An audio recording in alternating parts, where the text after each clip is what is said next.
Ladies, gentlemen, and others, we are back for another day of Challengers action. Got some NA matchups for you here today on the Bravo stream, and not alone, of course. I got the lovely Cash sitting alongside me today. How you doing out there? I'm doing well. I'm so stoked to be back on the desk with you here, Robert. Yeah, like you said, we're going to get into it more, but a wonderful day ahead of us with some NA Challengers Elite action. Yeah, we'll be starting off with Texas Nation 18 and cracked, and I want to say that this is a kind of a must-win matchup here for both teams, Cash. It is major playoff implications, of course, going into this. We're in the kind of the middle of the season, or road type thing, and you really we should say it so much, and I know it probably sounds redundant that it's a must win for this team, must win for that team, but with how tightly contested these teams are, we have three teams tied for first, and we have three teams tied for fourth. So after tonight, people could slide around like crazy, and that's why these are must win situations for either squad going into this, especially for the likes of Texas Nation and 18 and cracked. Yeah, absolutely agree. I definitely want to.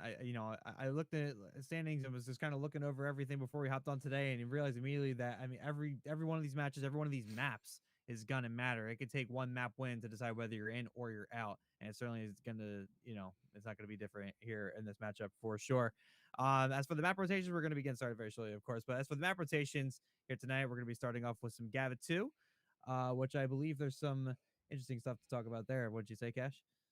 Yeah, so both squads going into this are undefeated on Gava 2 hard points. So the fact that we get this off the rip is really going to show us how confident these teams are, not only in their ability in hardpoint, which 18 and cracked being a super dominant respawn team, we know this coming into tonight. They're not scared to go up against 18 or up against Texas Nation on their best map, hardpoint map as well. So it's really going to be a clash of the Titans here, and we'll see one team has to win. And I'm excited to see this matchup go down, especially on this opening map. So both teams being undefeated, really exciting way to kick things off. Yeah, couldn't agree more. And then we're going over to our personal favorite. We going with the Tuscan here on map 2. I mean, Tuscan Search. That's gonna be a map to win for sure. And that's gonna be a big, I think, beacon for what the rest of the series could possibly look like. It absolutely could, and with 18 and cracked sitting at a negative S&D record, you've got to start turning that area around. We know this team up and down in respawns, especially hardpoint, have been dominant the entire Challenger season, but it's those S&Ds where they've really been caught lacking in an area where they can show a lot of growth and improvement. And against a squad like Texas Nation, where you win and you qualify tonight, this is definitely a time that they want to step up and show that they've been working on it. Yeah, and then we're not really going too far away as we followed up with another Gavatu and Tuscan back to back once again. But Gavatu control, I mean, we've seen a lot of interesting things happen on Gavatu with how defensive heavy it is for sure. So I mean, any attack round that could possibly be won by these teams is going to be a big deal for trying to take that map home. Absolutely. Someone's got to step up and start slaying out. I know on the defenses, we've seen, especially in the last couple of weeks, as people are starting to kind of unfold and really start to dive into some strategies and figure things out.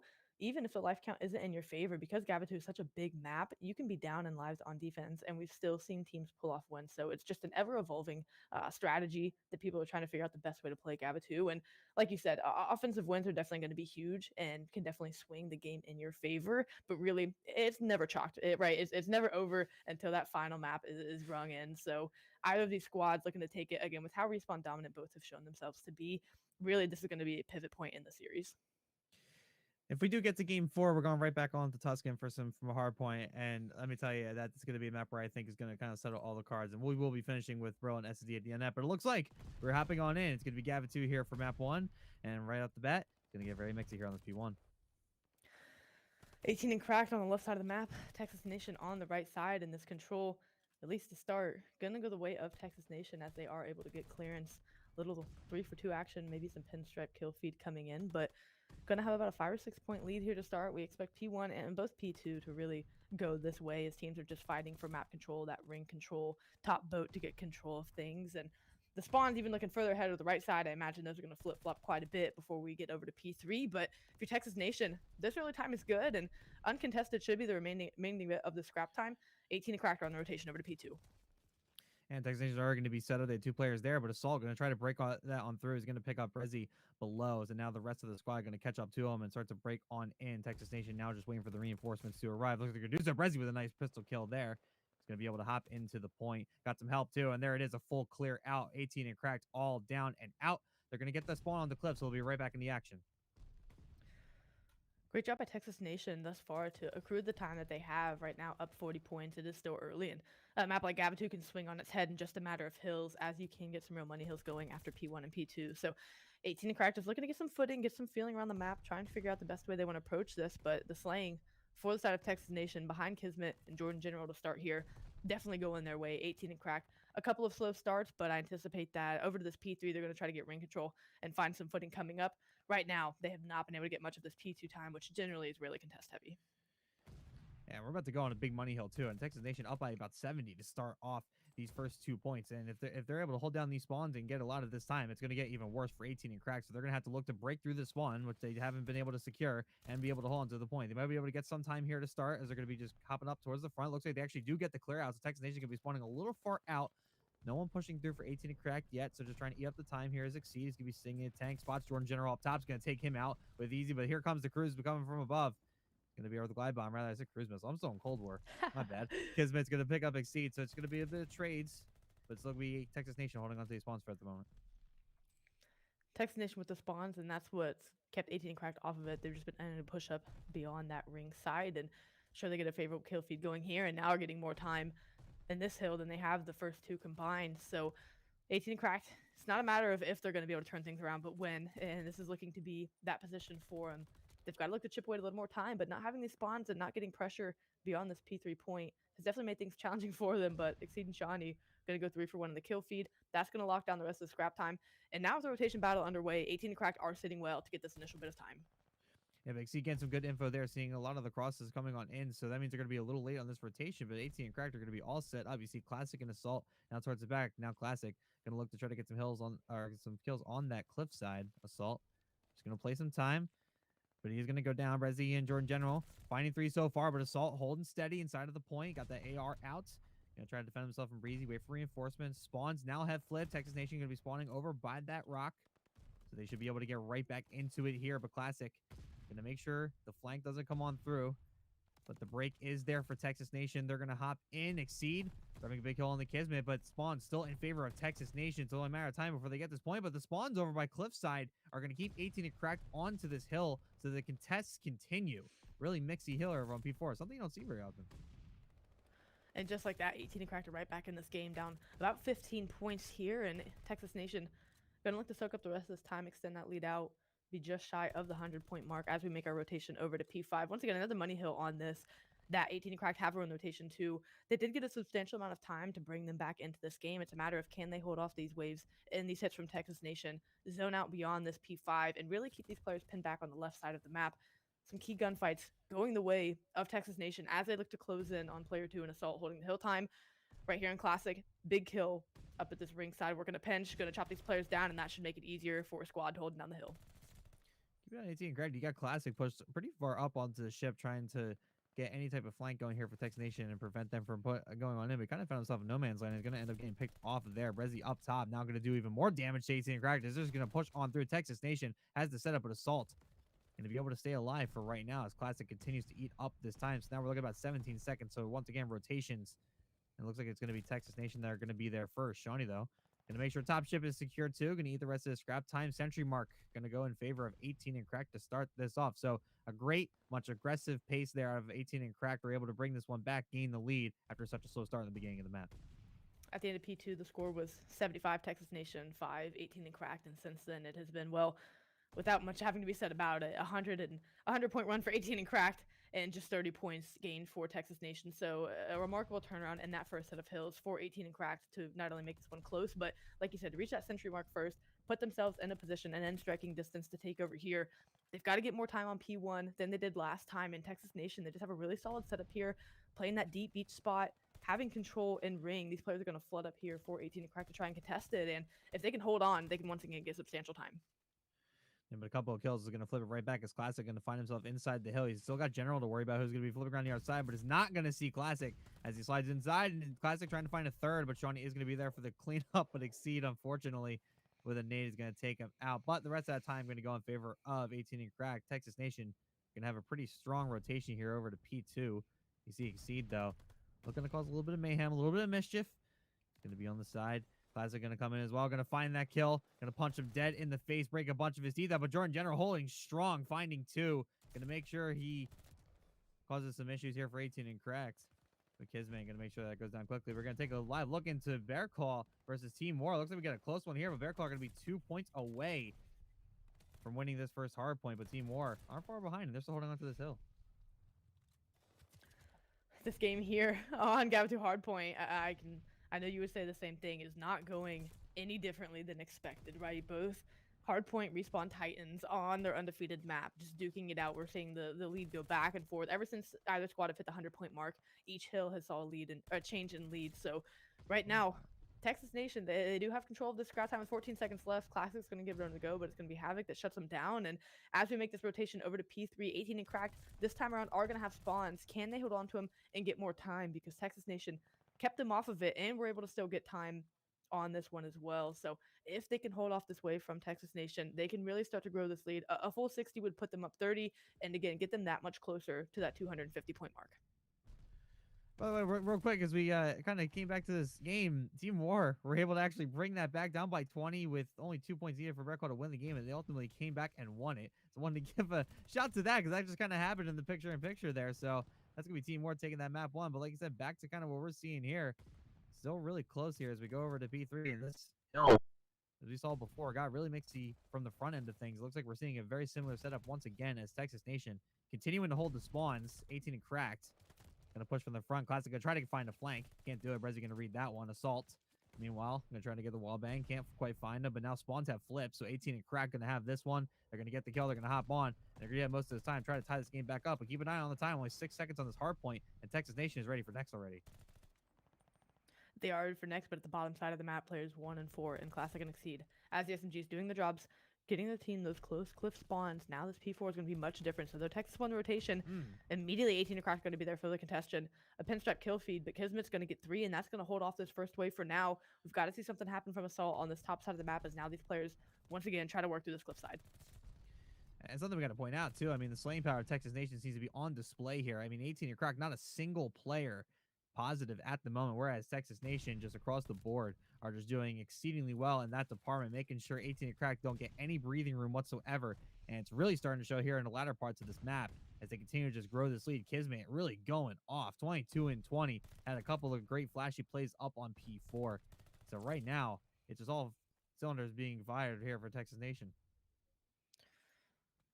This is a near 60-second hold for Texas Nation, though 18 and Crack did end up getting close spawns and tried to contest. It was Texas Nation, and like you said, mostly Kismet who went on a tear there for a second, able to hold off the 18 and Crack crew. So with it being 230 to 160, 18 and Crack's only choice is to respond with a full 60 of their own if they want to keep this game close enough to be able to take and put themselves in striking distance as we go back to P1. But as I say, that Texas Nation are just flooding down from this top side of the map and taking everyone with them. 18 and Cracked going to try to hold them off and do so successfully. Now just one player left to kill. They find him. They hold off the first attack. So halfway through the hill, you've done what you need to. Can you hold them off for one more go? Oof. A lot of red here on the kill feed as 18 and Crack are finally starting to roll a little bit and eat a good portion of this time. They should hit the double century mark here, so this game is absolutely not over. Texas Nations need to be playing a lot more staggered. You see Shawnee being a bit of a disruptor in that mid-map before ultimately getting taken out there. So Texas Nation now finding some type of life as they're going to get down 3. They're going to try to make one final push, but keep an eye on P1. It's going to be General and Kismet that are going to be ready for next once again, beating out 18 and Crack. So that's going to cost 18 and Crack some time when they absolutely can't afford to. And Brezzy just killing that player off of P5 made sure that those last 10 seconds went to no one. So that put them in a situation where 18 Crack couldn't get the last bit of that time. Texas Nation has rotation, and now needing 10 points to win. It's a desperation flee here as one life at a time is getting thrown at this hill. Exceed is able to get the first kill. Gonna instantly get cut down, but now you just gotta fly in and slay out these players. If you're Classic, a team needs not gonna let that happen. 5 points away. Assault. The last player close enough to make something happen. Another team nade. So costing this team. They get in for the contestant. This is their last chance. Last chance, but it's just not going to be enough. Texas Nation holding strong and steady, and they're going to take that first map. Man, a couple of team nades really brought that to an anticlimactic end. Got to feel for 18 and Crack there. Couldn't quite get it done. Yeah, it was the 2 team nades where I saw the red in the kill feed. I was thinking, wow, a couple nade kills, that's going to make this good. Unfortunately, it was your teammates. And so if you're not close enough to the hill, you lob attack, and it takes out a teammate. That just puts you back to square one. 18 and Cracked are going to drop that one. We're able to bring it back to a near 40-point game. But Texas Nation, the lead they mounted there, that real money hill that they got on P4, definitely set them up for success here, knowing that they just had to get a little bit of time here, a little bit of time there. Forced 18 and Crack to play scrambled and play uncomfortable, and they remained undefeated on Gap 2 Hardpoint. Yeah, remain undefeated. I mean, 18 and cracked. I mean, it was just such a slow start, and I know it's not saying much after they were able to come back and actually gather a lead at one point. But I gotta wonder if they were, I, they just didn't seem to find any momentum whatsoever. Any little flashes that they got really got squashed in a heartbeat, as Texas Nation just seemed to break every single hill and then not really lose any of them. That last P5 was really the only hill that I saw 18 and cracked kind of be dominant with. It was, and again, just the small little play, well, a small play, but really in turn made big results. Brezzy just killing that player off that scrap time for P5, just kept 18 and Cracked at bay. They knew that they didn't need those 10 seconds, but they kept 18 and Cracked from getting it. They had the rotations won, and then not getting that time if you are on the side of 18 and Cracked definitely hurts you because it made it that much harder to try and chip away at that with whatever, or with Texas Nation only needing 10 or so points to win that one. They just put themselves in a position where they could get close enough to the hill. They weren't making rotations very well. And if they were gifted the spawns, just by happenstance being on the map and the hill coming their way, they would have the initial time, but they couldn't hold on to them. So great job from Texas Nation to really break into the hill. They were making rotations, but they could break when they needed to. And yeah, they looked good after that opening hard point. Yeah, and there really wasn't any pop off players. That was a big team effort. You saw the KDs for all of Texas Nation basically around the same. So there really wasn't any particular anyone. Everyone had their own moments to shine throughout the entire hard point, but for the most part, there wasn't one 40 bomb or anything like that. It was just clinical work at Texas Nation. So they're going to be up on this first map, and now we're heading to Tuscan Search and Destroy, which we started to talk about a little bit. How this is going to be an interesting one because this is definitely going to be, I think, the make or break map for either of these teams. It definitely could be 18 and Cracked. This is by far their weakest mode. And if they lose this one, that definitely could spell trouble for them for the remainder of the series because you're putting yourself in that situation where it has to be a reverse sweep to come back. And sure, you get back to back respawn modes, but you've already dropped map one. And so just things to think about as we go into a Tuscan S&D. I'm looking at players like Shawnee, who played really well last week to step up and just being that main AR with Assault, just trying to have dominance and on a map like Tuscan where you can take control of that A side down that lane, it's something that your AR has to be in a critical role to do. And also Classic, who has just had uncharacteristically slow kind of play the last few weeks, especially in this elite. Right now, Classic sitting at a 0.69 KD and Shawnee at a 0.79. So neither player really turning things up as far as Search and Destroy is concerned. And then Assault and Exceed are both sitting over a 1.0 KD. So those are the two I'm looking at in this to make the turnaround to help out those two players and hopefully lead them to a win. Yeah, and as we kind of looked at some of the actual stats for the just the map itself, I mean, AT and Cracked are actually undefeated on this map in search of 2-0, Mm-hmm. haven't been dropped yet on it, or for at least for Hardpoint anyway. I mean, for Tuscan, they're both tied up at 0-1, but it was 18 and Cracked who were ultimately still 2-3 on S&D. Texas Nation sitting at 3-4, so both room for improvement here, and it certainly could show it right here where it's going to be such a big map. It looks like Kismet gonna start strong. We're going to see the fast plan A as we always seem to do, but actually Texas Nation might actually catch them this time. Assault able to even things up in the first blood department. Classic just unable to get this bomb down. Not enough site control. So gonna find ourselves in a 2v1 in favor of 18 and Crack early. So you do get the kills to go your way, even if you can't get the bomb down. Now it's just a matter of finding Brezzy, playing this together and getting the kill that you need to close this round because you don't want to give Texas Nation even more wind in their sails and a search and destroy. You want to take this round and this map as quickly as you can. Brezzy spotted over by the pillar. He's going to get stunned. Has the air in hand. Going to get shot here, but is going to ultimately stay alive. 37 on the clock. Has room to work with. He's going to find Exceed. Big kill over on the pillar. He's going to look for Assault. He's actually going to... Oh, I thought he had it. He had the first couple of assaults, but Assault is going to eat him right back up. So that's going to be the first round going in favor of 18 and Crack. It's what you need. A quick, fast start. Good slaying out. Almost cost it a little bit at the end there, but that was a good start there at 18 and Crack. Texas Nation looked to have won the mid map initially, but it was the kills around that ended up setting the pace and the tone for that offensive round. Gonna see Brezzy with the sniper out. Gonna look to take this top side of the map, just try to clear out this lane, and that can be really crucial to opening up this side of the map for Texas Nation. So, in Shawnee and Assault, how do they respond knowing the sniper's coming out? We'll see if Brezzy's able to find a pick, but Havoc already working towards this B site, trying to get info mid map. waiting for Exceed over here by Cubby. Exceed is going to try to get some type of peek. I don't think he sees Havoc, but a couple kills for Jordan General and Classic. They're going to pinstripe that one. Jordan General going to find 3, actually. Give him the ace. Go find Exceed. He's going to be sitting inside the P5 area, but he's going to have to work his way out eventually as the bomb is dropped over by that A site. So now Exceed going to try to make the flank, but actually might catch General. And no, he's going to get the ace anyway. Getting the reads there. Just aggressive play. Jordan General is going to get him the ace and put Texas Nation on the board. They're going to be tied up at 1. Back-to-back offenses won. Great response from Texas Nation. Really behind, like you said, Jordan General getting the ace in that round was huge. I thought 18 and Crack made good enough plays to combat the situation that they were put in on defense, but Jordan General on a 4 streak here, with just needing 1 kill to get a glide bomb, and again, just how vital streaks can be on a map like Tuscan, just to get information, to possibly get a kill on the bomb planner. Might be something they sit on for a while, seeing as we're only 1-1, but with these nades coming in, it's once again Texas Nation opening up the first blood. This is just now we won if you're 18 and Crack. They seem to be losing way too many players way too early. 3 dead already. And now Shawnee finds himself in a 1v4. Texas Nation can continue to push up here. Shawnee's just going to hang out top fire, see if he can get any type of pick going. He's got some time to work with, but we need to pull off a miracle to bring this round back. He's eyeing up Havoc. He knows he's there somewhere. He's going to get a couple of shots, but now Texas Nation with the info. See how they decide to play this. They're going to wait this one out. Havoc's still up top. Causing Shawnee some problems as the rest of Texas Nation going to come up from behind. Or as it comes 2 of them, it's going to be Kismet in general, and this is going to be an easy kill for Texas Nation, who 2 really back-to-back dominant rounds are just getting a lot of these first picks, get a lot of these first bloods, getting a lot of the big kills they need early, and just throwing 18 and Cracked off their game.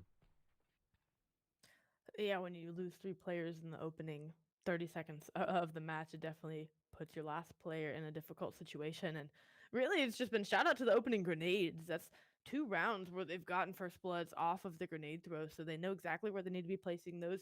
18 and Crack just not able to see them coming. They're cooking it just well enough to be able to drop it on their heads and get them down right now. Shawnee looking to try to get a kill on the board here. Texas Nation playing this A site, trying to get the bomb down, but Havoc's going to have his handful here in a second Man. as 2 players rush to B, and great play from Exceed and Classic to get control of this side of the map. Just getting a door slammed in his face before getting taken out, so Havoc's going to go down first. 18 and Crack going to find that ever-important first blood, especially after what they've been experiencing with Texas Nation the past 2 rounds. But Rezi with the sniper is actually going to miss that shot on the Classic, and it's going to get picked up by Exceed as punishment. Exceed continuing the chase. He's going to find General. Now Kismet finds himself in a 1v4. He's going to get eyes on Exceed, but he's going to get taken out quickly. So Assault going to hop the bomb and get the defuse. 18 and Crack with a strong rebound there. They're going to get the defuse, get themselves back on the board, and we're tied up at 2.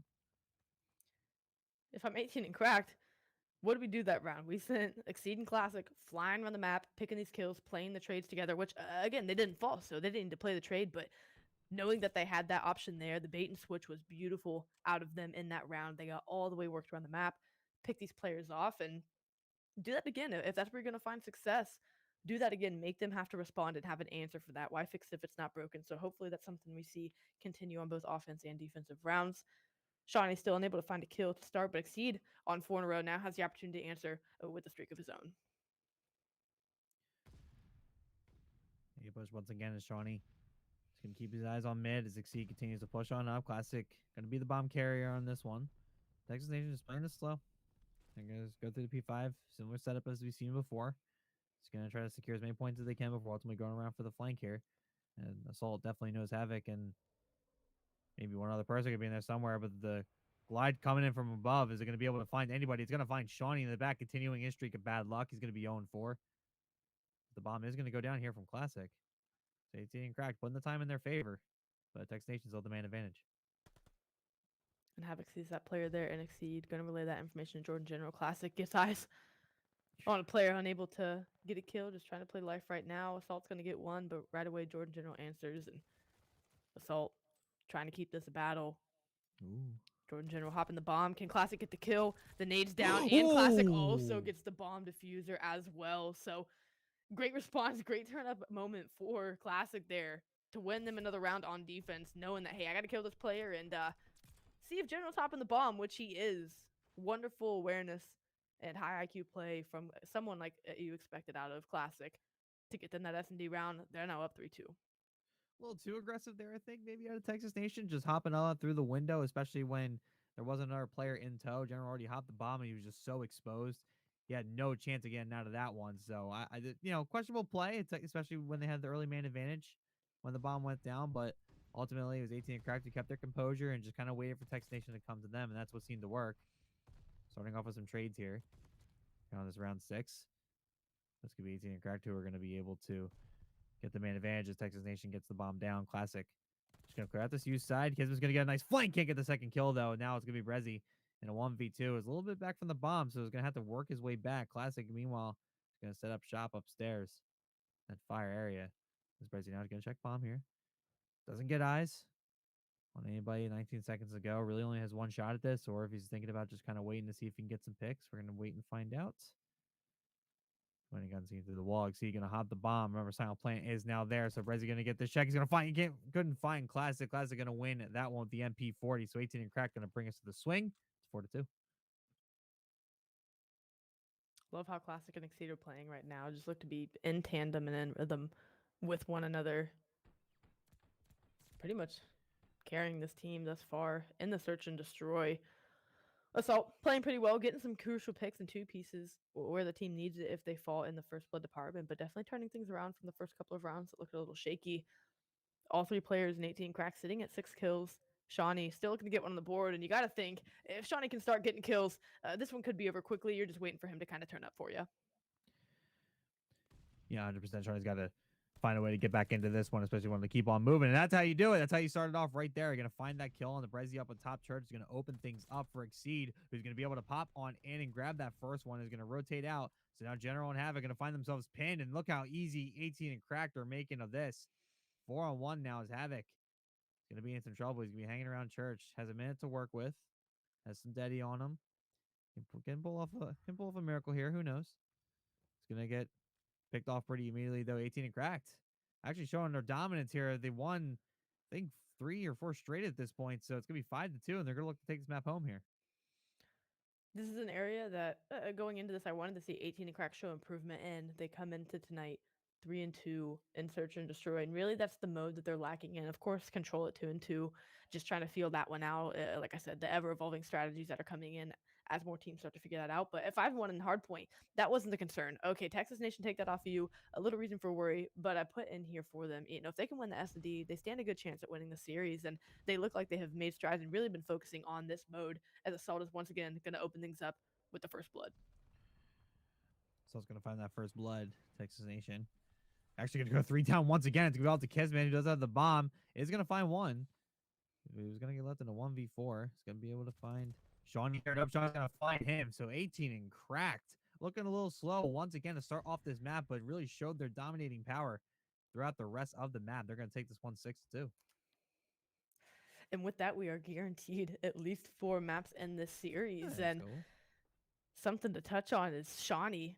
The last couple kills he got there were critical for the team to win. So you were just waiting on Shawnee to find a couple, and those couple in turn secure you that search and destroy. So a wonderful round and bounce back from, like you said, a slow start out of 18 and Crack there on the search and destroy. They send us at least to a map 4. And if you're Texas Nation, looking at just their series and their map counts and different things, all of their games but one have gone to a game 5, and that was a 3-1 win over Past the Pro. So Texas Nation, all of their series have really been extended to that game 5 situation. Not all have gone to that round 11, but they've been pushed the distance. So 18 and Cracked, when they're winning in dominance, whether it be in 3-0 or 3-1 fashion. Texas Nation, they are a team that have been pushed that distance, and 18 and Cracked, they're going to have to do that tonight if they want to win. And it starts with taking that search and destroy. Now they go back to back-to-back respawns. Maybe they're warmed up. Maybe they're settled in. I think they're going to be looking good going back to Gabbatu control. Yeah, no, my eyes are still going to be on Texas Nation after such a dominant Gabbatu win in the beginning. Although it may not have looked like it with the score, I definitely think the slaying power is still going to be there. But if 18 and Cracked continue to just play aggressive like we saw here, they might even have an opportunity to steal an attack round, which would be just so huge on a map like this as we go back to the beach for sure. But yeah, Texas Nation is still, I think, the heavy favorite going into this one just for their pure knowledge of this map, playing the right positions, being in the right rotations. Now, I know it's control and there's a little more involved as teams continue to kind of figure out how these spawns work and how everything plays. But I definitely think there's a lot of instances where they'll be able to hold 18 and Cracked at bay throughout the rest of this map for sure. And a map like Control, or excuse me, a map like Gava 2 can get to one where the spawn traps on the defense, imposing that on the offense can start to get devastating, and you can really run up the slang in a TDM fashion. And as we saw in that Gava 2 hard point, that's exactly what Texas Nation was doing. They had the slang in their favor. Like you said, all players sitting at over positive or very close to it. Definitely all of them had over 20 kills. So it's a team effort from the front of Texas Nation, and you need a team effort in order to win control. Sure, one player can pop off and make a play to single handedly take things, but it's definitely a team effort if you want to get that. So we're going to have a look at the stats here, have a live look, and pull those up and see what we're looking at for that Tuscan Search and Destroy. Just to touch back on it one more time. Classic at 8-3, Assault 7-3, and Exceed at 8-5. Great play from them to take that one and just slow starts. Jordan General had the ace, and outside of that round, only had 3 kills. So what stands out to me is just the slowness from Texas Nation, where they were so team oriented, and the hard point didn't quite have that here in the Search and Destroy. No, they didn't have that at all. I mean, and we saw, like I said, we were waiting for Shawnee to come on back, but it really didn't matter. Classic Assault and Exceed were just winning gun battle after gun battle, and you even see it there with the non-traded kills as well. You saw Assault 6 out of his 7 were non-traded, Exceed 6 out of his 8 were non-traded, 5 out of 8 for Classic. So they were getting the kills, they were getting in the right spots at the right times, and even on the first Bloods front, Assault and Shawnee seemed to actually do well later on in that department, whereas Texas A just really couldn't get anything going. I mean, I feel for General here, 7-6, had a couple of great plays, had the ace in that one round, but ultimately the rest of the team just couldn't really catch up to him, and they just couldn't get it done because of it. And behind that, it was the play of the SMGs for 18 and Cracked, running around the map together, playing trades, baiting and switching, that I think just caught Texas Nation off guard. Havoc really has been their guy in Search and Destroy and had a fairly muted game. So if you can minimize Havoc's impact, not only in the series, but in Search and Destroy, where he really takes over, that's the way you're going to find success. 18 and Cracked, they go out and they do just that. So looking ahead to Control, that's a good one for 18 and Cracked to get. And like I said, to show that they have made improvements and strides in that area. They know their weak spots, they're working to improve them. And whenever you beat a team as good as Texas Nation 6-2, that's definitely got to feel pretty good. And got to feel pretty good. Did I mean, as I said, it really could be anybody's map. I think would lean more towards Texas Nation for this next map just because of their map presence that they had in that hard point. But if 18 and Crack continue to win the gun battles that they need to and be able to win a lot of these breaks, then like I said, they could certainly pull one out for sure. I am not doubting them in the slightest. I have seen this team play over the past couple of months and know how dangerous they can really be once they get going. So if General is able to get a little help, they can continue. They can grab a map back, get the lead in the series once again. But I'm not counting on 18 and Crack one bit. I think we're loading on in here though. Oh, okay. Sorry. but Heard both some phantom noise there. My bad. no, you good. Both squads, actually an interesting statistic to throw out there. Again, in 18 and Crack and Texas Nation, you look at both these rosters, you look at all of the players, right?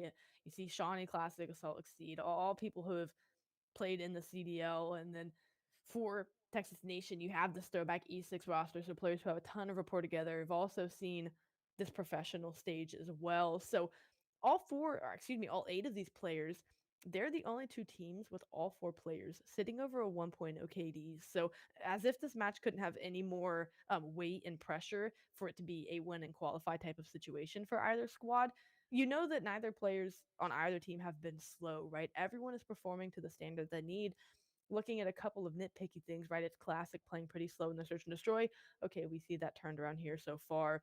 And then we see Jordan General really trying to support Havoc as far as that AR SMG duo goes. Okay, General pops off in the Search and Destroy. Havoc's been kind of slow. If he can turn up, that's the difference maker. But again, having all 4 players at over a 1.0 KD, that's just something you know and trust that all of your teammates can pop off at any time. Who's going to play and cater to the other team's weaknesses and silence their good players better? That's what's going to be the true test here for these squads. And playing together on a big map like this is going to be no easy task indeed. But we are getting right on into it. It's going to be 18 and Crack who are going to have their first crack at trying to get this attack ground for sure. But it looks like Texas Nation starting off with a couple of kills as they just kind of continue to try to get the trap here early. They're going to pick up Shawnee General, finding 2 right away. And look at the push up here at a Texas Nation. They are going to make sure that 18 Crack are going to have a hard time getting out of this one. If your first attack on A doesn't go to plan and you aren't able to get substantial time, as we've been seeing the defensive team, they recognize that. They press out beyond this boat and just try to chop you off at ringside and jungle. coming out of your spawn, and that's what we're seeing here is already a 5 life advantage coming the way of Texas Nation. 18 and crack players just trying to work out of the spawns. You've got to find a pick and get an opening. Classic's going to find 2 there to get them onto the A point, and now if the supporting cast can come, keep getting this progression, Classic's going to try to advance and get these players slayed out off spawn. It's going to end quickly as Havoc's going to be able to find him, and Kismet trying to get Exceed off the point, and he does. So the A point's still safe for now. Texas Nation with a small lives lead. 20 seconds on the clock. 18 cracked have to go. They got to start to make something happen here on this A site, but it might be too little too late. As Texas Nation started off so strong, but as I say that, Sultan Classic and even Shawnee in the back going to be able to find some kills to be able to hop onto this point, making that first tick happen. And now the kill feed really starting to roll red here as 18 cracked, I think, have started to find their form, but Prezi is going to find another nade and grab 2. There with a follow by the Kismet. So Texas Nation have continued to hold strong 5 seconds. And I don't think anyone from 18 and cracked is going to be anywhere near in time. So Texas Nation going to take this round 1. And the nade might have won the round for him there. The only 2 players on the point for 18 and crack get dropped by a beautifully placed grenade out of Brezzy. Shawnee just trying to play ring control, and the other players just not off spawn quick enough to get there. So with that, they get a 4 down in the kill feed, and that does it for them. 18 and crack looked to try and balance up the lives, and it didn't really come down to slaying at all. Both teams having about 18 and 19 lives respectively there. So going to be the way of Texas Nation as far as lives go, but that one being the time and just unable to work their way out of spawn with 18 and cracked. Do they have an answer on defense for Texas Nation, or are they going to let Texas Nation try to fly at him here at B? I can tell you the first thing they got to figure out. I mean, Shawnee, I believe, passed the early game donut to Exceed here. Exceed wasn't really able to get much going for himself inside of that first round. So I'm going to be keeping an eye on him, see if he can start to make the comeback. I know Exceed is a crazy player, so I definitely want to see him start to bring this one back. It's certainly going to help 18 and crack a lot. As Texas Nation headed towards this B site and are going to get on it here. Classic's going to try to prevent that from happening, but Havoc is in a great spot there with that AR. Is going to be able to find that kill and find a second as well. The setup here at Texas Nation, they're going to get this first tick here onto B. I think they have the trap set. Shawnee going to play careful, wait for some reinforcements to happen, but impressive start here at Texas Nation as they actually got a tick on B to start this game off. That's only going to serve to help them as they make the rotation over if they are able to capture able to capture the A point. But now they've got to go over. 50 seconds left, have no progression at A. They've got to work their way there. You wonder if they're going to give this B hit another try. Is Brezzy and Havoc still going to try to make things happen over here? That should be the last of the players cleared off on that B site, and now they've got to work their way over. So 18 to crack, they hold off. They only give up 1 tick of progression total. It wasn't a crazy swing back to A where they're able to quickly stack and get 2 points. So they're doing well. Still down 1 in lives, nothing crazy going on. But with 25 seconds left, they just really need 1 clean wipe and to hold these players off, and they can respond with a defense of their own. Havoc going to look to be the beacon of that alongside Kismet. They're going to get control of that top boat. Shawnee, though, they're trying to put an end to that. He is going to find Havoc. Kismet was picked off as well. So now 18 and cracked with another pushback. General going to try to stay alive. He's going to find 2. Shawnee and Exceed fall down, but that stun is going to do him in. There's now only 11 seconds on the clock in Texas Nation. Going to try to hop in one more time as Kismet seems to find Shawnee inside. Classic with the flank from behind is just going to put him away. Tuck him to bed. 18 and cracked. Answering right on back with a strong defense of their own. One final push here at Texas Nation, but I don't think... Oh, no! Classic couldn't find the kill, so Brezzy's going to be able to hop in, but the time limit was going to get reached as no one was able to hop on point. So 18 and cracked. Going to grab the first defensive round as well. And with that, Classic is going to be completely streaked, and with Gavutu being as open as it is through and through, that is something they can just keep tucked in the back pocket, know that they have a chance to be able to use that if things get dicey, and maybe on offense they can use that glide bomb to really open up that B side of the map. We'll see where they opt to take the attack first. I'd like to see them go in, get a clean wipe, and try to get some quick progress at A, but with the nades and attacks coming in from Texas Nation, wiping players off once again, they find themselves having to halt their attack. Hot starts for the defensive in every single round so far, and this one is no different. Texas Nation continuing to pop off. Kismet finds 2, and it's going to start a streak of his own before ultimately getting taken out by a stun grenade of all things, as Shawnee is able to find him. Now Classic going to try to make a move. The Texas Nation still holding strong right now. They're going to lose a little bit of the trap, and it's going to be the 18 cracked who are going to be able to hop on to top ship. Kismet's going to try to make do of that. He's going to find 1. Can't find 2. Exceed with the pistol. Wasn't the quick draw is going to find that, but still Texas Nation. Look where Havoc is pushed all the way up, making sure 18 and cracked can't go anywhere, can't get anything going. And now finally a push starts to happen. Texas Nation have a small lives lead. But that can change at any moment. Exceed and Shawnee, a couple of slow starts for 18 and Cracked. If they can even that up and give some more help, that would balance the slaying going down for Texas Nation. Havoc at 6 and 9, also someone who once he gets going, it's really hard to stop. And props to 18 Crack for keeping him in an uncharacteristically slow position. He leads NA challengers. Excuse me, is second in NA challengers as far as overall KD goes. So the fact that they've had this answer for him thus far has been great. But you just have no offensive progress if you're 18 and Cracked. You just cannot get on the point. Texas Nation are doing so well at getting 2-3 down situations, 3-for-1s that just wipe you off the hill, and you're just not able to break in. So slow starts with you only having 2 Slayers on your team and Jordan General popping 2 pieces every other time we look at the kill feed. Looks like it's going to be another defensive round answered by Texas Nation. Another 2-piece there from Brezzy, who will certainly put it away. It's classic. Going to be the last one up. It's going to go down easily. So Texas Nation going to bring this one to map point. 2-1 here on Gavitu and Shaw. And I mean, it's just all defense. I mean, we're seeing such strong showings here at Texas Nation for those 2 defensive rounds, but on that offensive round, they just looked staggered and out of place. And I just think it has everything to do with just how this map plays. 18 and Crack, though, are going to need an answer here. They got to tie this game back up. They absolutely need an answer if they want to avoid going down 2-1 in this series.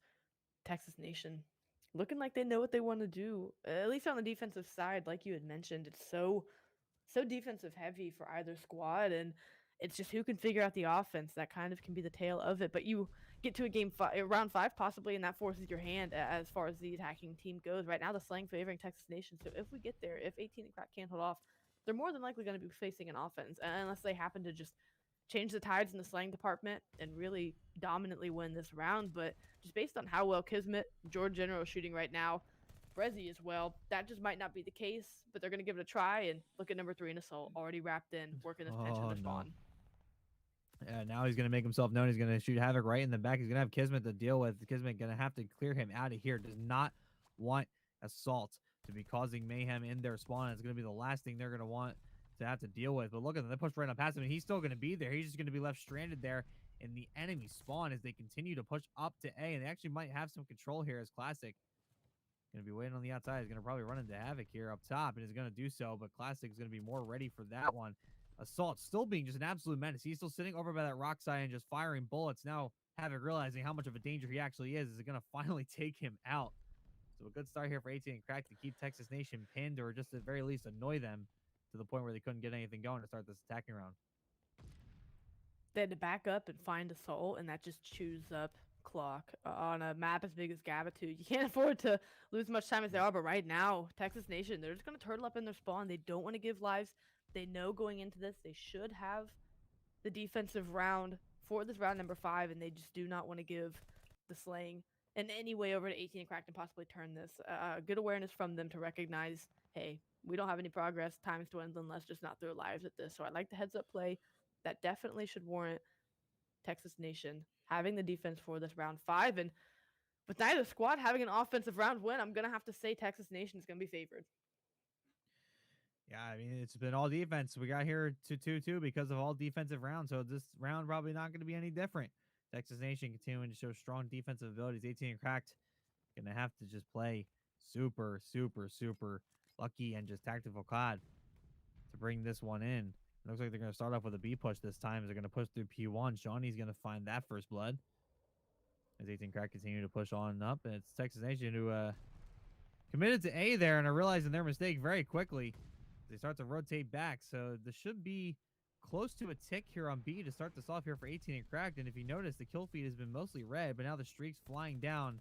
Going to put an end to that nonsense as Kismet in general going to clear out the rest. Classic going to basically solo chow there, but that's going to be a full team clear. So 18 and Cracked back to square one. And that looks like it's going to be an A rotation this time.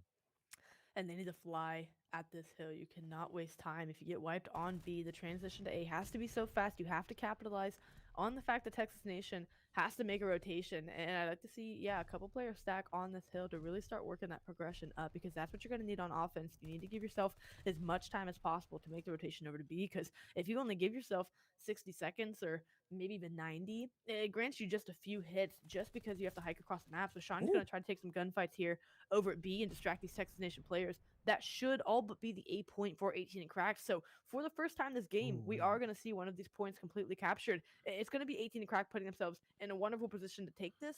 It's just a matter of keeping the slaying in their favor. They're up 6 lives now, playing smart and tactically around the map and just clearing these players out. I don't know if you saw up at the top of the main map there, but Texas Nation got real aggressive. Rezi and Kismet decided to take a walk along the beach on the opposite side to try to, I guess, pan 18 and cracked.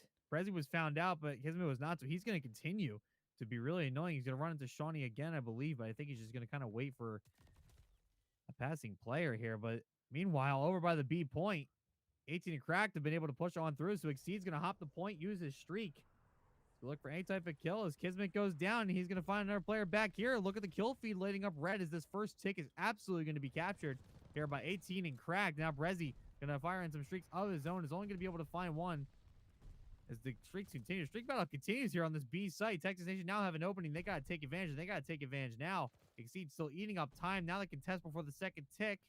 Brezzy knows where he is. Just got to take this chow. Exceed going to be ready, but the shots coming through the wall are going to help Brezzy out immensely. So a big clear there out of Texas Nation. Almost near disaster there on that B point.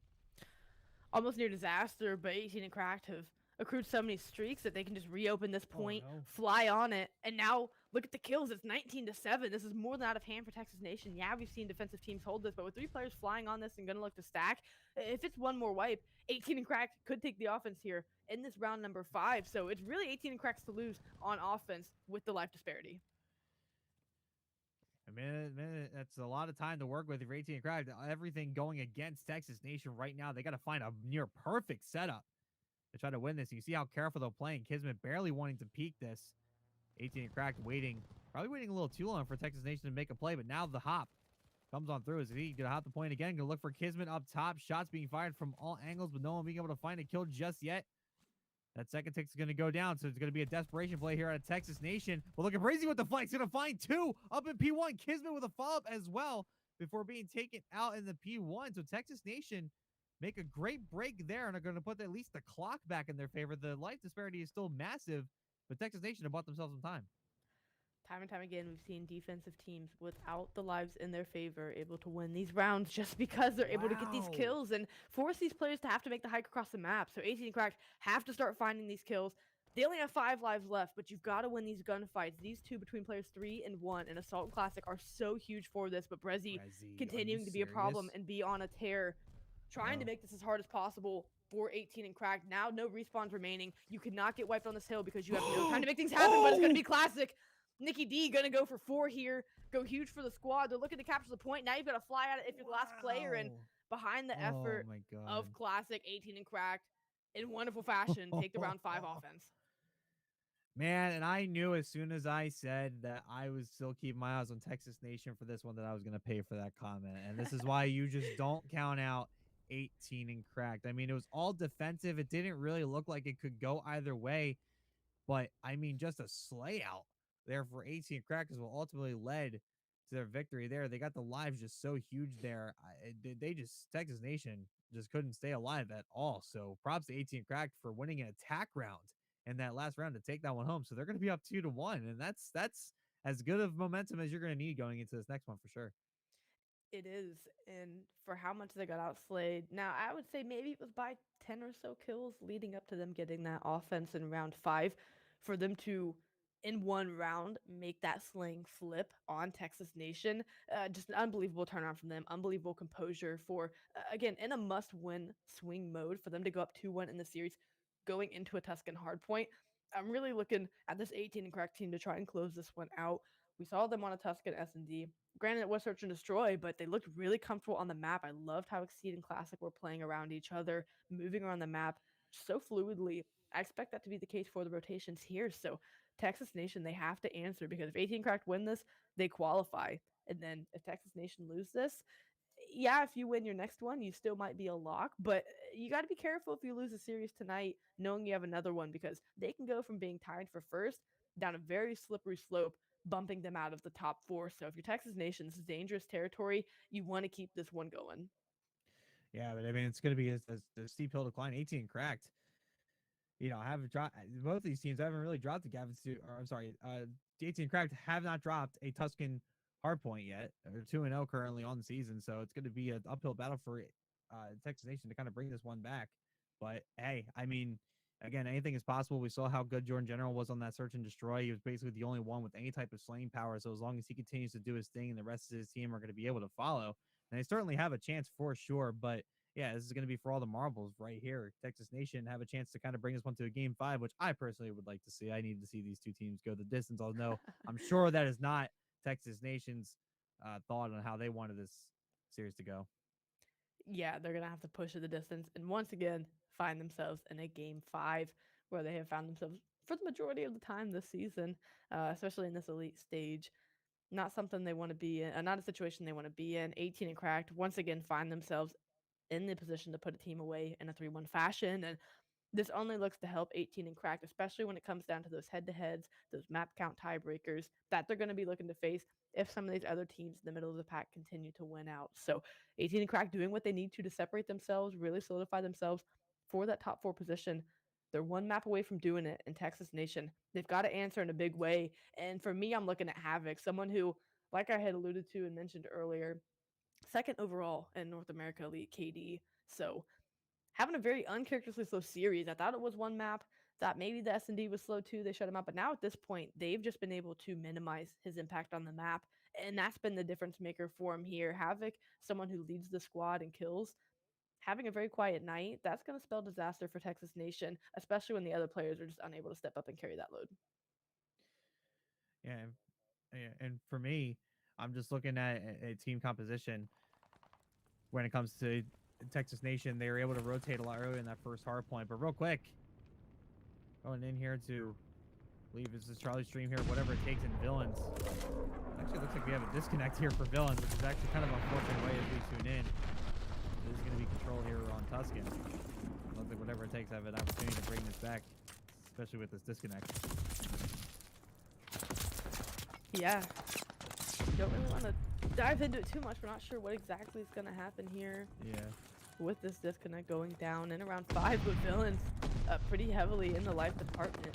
Maybe depending on where it's at, they can play out and win us. We're just unsure if the game will be reset or what's going to go down. But if it's in the 3v4 and they're up 12-3 in the life count right now, it's a 3v3 situation. And Villains looking to play that villain, that spoiler role that they have, sitting at 0-4 thus far in the stage, are just looking to make things messy for everyone else at the top. And that's exactly what they're doing. As they do take that one, again, a player missing from the villain squad. We'll see if they afford them the win or if they have map replayed. But once again, Villains playing that role of let's just make things hectic for everyone else. Yeah, and if that's gonna be a win for Villains there on that control, that's actually gonna be their first control win of this stage here, the Challenger. So hey, congrats to them finally getting it done, especially with a disconnect. I thought whatever it takes was just gonna flood on through and just try to grab that B, but I guess that just wasn't in the cards. Live disparity was just a little too much. But we are finally ready to go here. It's going to be Tuscan.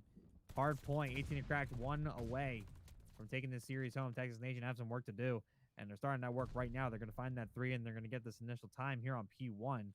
So good start here for Texas Nation as they're going to look to have to really be aggressive. And again, something I was saying before we hopped over to the Charlie stream there was I want to see better rotations out of 18 and Crack compared to what we saw at Gavitu. It's going to be a little easier here on this map since it's not as big as Gavitu for sure. But definitely something you're going to have to keep an eye on with how good Texas Nation we're pulling them off. Kismet Brezzy and Jordan General picking up where they left off, just playing really well. I know it's only a couple of kills, but you can just tell that they're in their rhythm, they're in their groove. They need Havoc to step up here big in this map number 4 for them. And yeah, 18 and Crack, they've got to lock down these rotations. They can't let Texas Nation break as easily as they did on the Gavitu. They need to afford themselves as much time as possible. And on this rotation, what was a 4-hit at Plat is now going to be a 3-for-1 trade. And 18 and Crack are going to have this control early. Texas Nation, they're back to the drawing board, trying to hit through Church and mid-alley. Just going to kind of wait for each other and just get ready to get on go. But Rezzy's actually going to get taken out there on the Plat there. General going to try to answer right back. Can't quite find the kill. Is going to get the slide cancel out there. Get himself an MP40 in the process. Going to the gun shop. Is going to get it down and grab this hard point time. Now they got to get the push through here as Shawnee going to try to prevent that from happening, as well as Classic who's going to be pushing in through the back. 18 Crack still holding spawns at the moment, but Texas Nation still eating up the rest of this time. So now it's rotation o'clock, and Kismet is already answering the toll of the bell. He'll be there waiting in mid-alley. So it should be another rotation in favor of Texas Nation. Once again, the tactical use from Texas Nation wipes these players off, cuts a few more seconds of scrap time away from this 18 and crack team who will have around a 10-point lead as we make the rotation over to P3. But big gunfight win coming out of Shawnee in the top side of the map. It's going to open that up for him and Assault to try to work their way in. They know someone's going to be on this heady. They know it's going to be Jordan General. Can they get him off? And can the SMGs make a play around it? They've got these close spawns, and this play is going to be coming in from the top side anytime. Jordan General, man, continuing to fry with that AR. He's currently seeing him at 7-4, and he's holding that heady down, making sure no one gets anywhere near this point. And Rezi doing similar situations with a submachine gun, going to eat up a lot of this time once again and continue to cause problems here for 18 and Cracked, who can't seem to get much going in the slaying department. They had a good hold there on P2 for a little bit, but really can't touch this P3 at the moment. Jordan General now in the point for the pre-fire mid-alley. He's going to find Classic. Jordan General on a roll here. Going to finally get taken out there by Assault, but once again, rotation game going to go in favor of Texas Nation, who are going to be splitting this map up and making sure they have control here for P4. And 18 Crack, they got rooftop spawns there for the last bit of that hard point, but unable to get in and get time, as it's going to be Kismet getting the final kill to secure a 20-point lead for the team on this rotation over to P4. These 18 Crack players trying to work through this mid-map. This church is about to be a bloodbath going down, but it's Texas Nation in control early. The hit coming in from 18 and Cracked.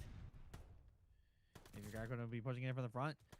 It's going to be a good start for them, and Havoc and Breezy going to do the work on the inside to make sure 18 and Crack don't make the most of it at all. So once again, big rotation for Texas Nation and big hold here from Texas Nation. So 18 Crack now going to be pushing it from P1 side. Kismet going to slow him down just a little bit here. Shawnee finds himself alone. Going to try to make a play, but Havoc just going to shut him down on that one. Regroup here for 18 and Crack. One final push, but again, keep an eye on rotations. We're going to be going to P5 next. Havoc finds a 3-piece. That's not going to help at all. That's going to be a full clear out for 18 and Crack, so a foot race to next. Shawnee will win it, but he has a Armada coming his way. The rotation's not clean and not as a team. We see 3 players hit this P5 on rotation, and Shawnee the only one there for 18 and Cracked. So it's going to fall and not have a supporting cast there to try and play any kind of trades. The kill feed has been yellow for quite some time. As finally Havoc was getting things going on a 3 streak, and 18 and Cracked just not moving together on these rotations as a team. Kismet and Brezzy really leading the way for the squad. Jordan General right there with them, getting things done as they are just in rhythm. Now an 80-point lead here.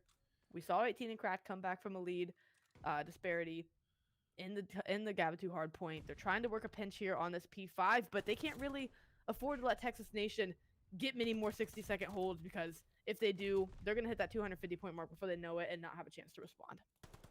There are not many teams that are going to make 18 and Crack this stagger, but Texas Nation seems to absolutely be one of them. I mean, I know it's said over and over again, but really look at these stat lines for both Texas Nation and 18 and Crack, and you immediately see where 18 and Crack is just falling short across the board.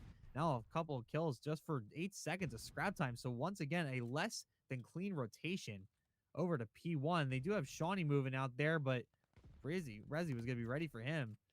So Texas Nation up by almost 100 points. They're almost certainly going to get a good amount of time here. And they're going to be all set up once again. So the steepest of hills you could possibly climb for 18 and Crack to try to bring this map back. But it's looking all over and done with.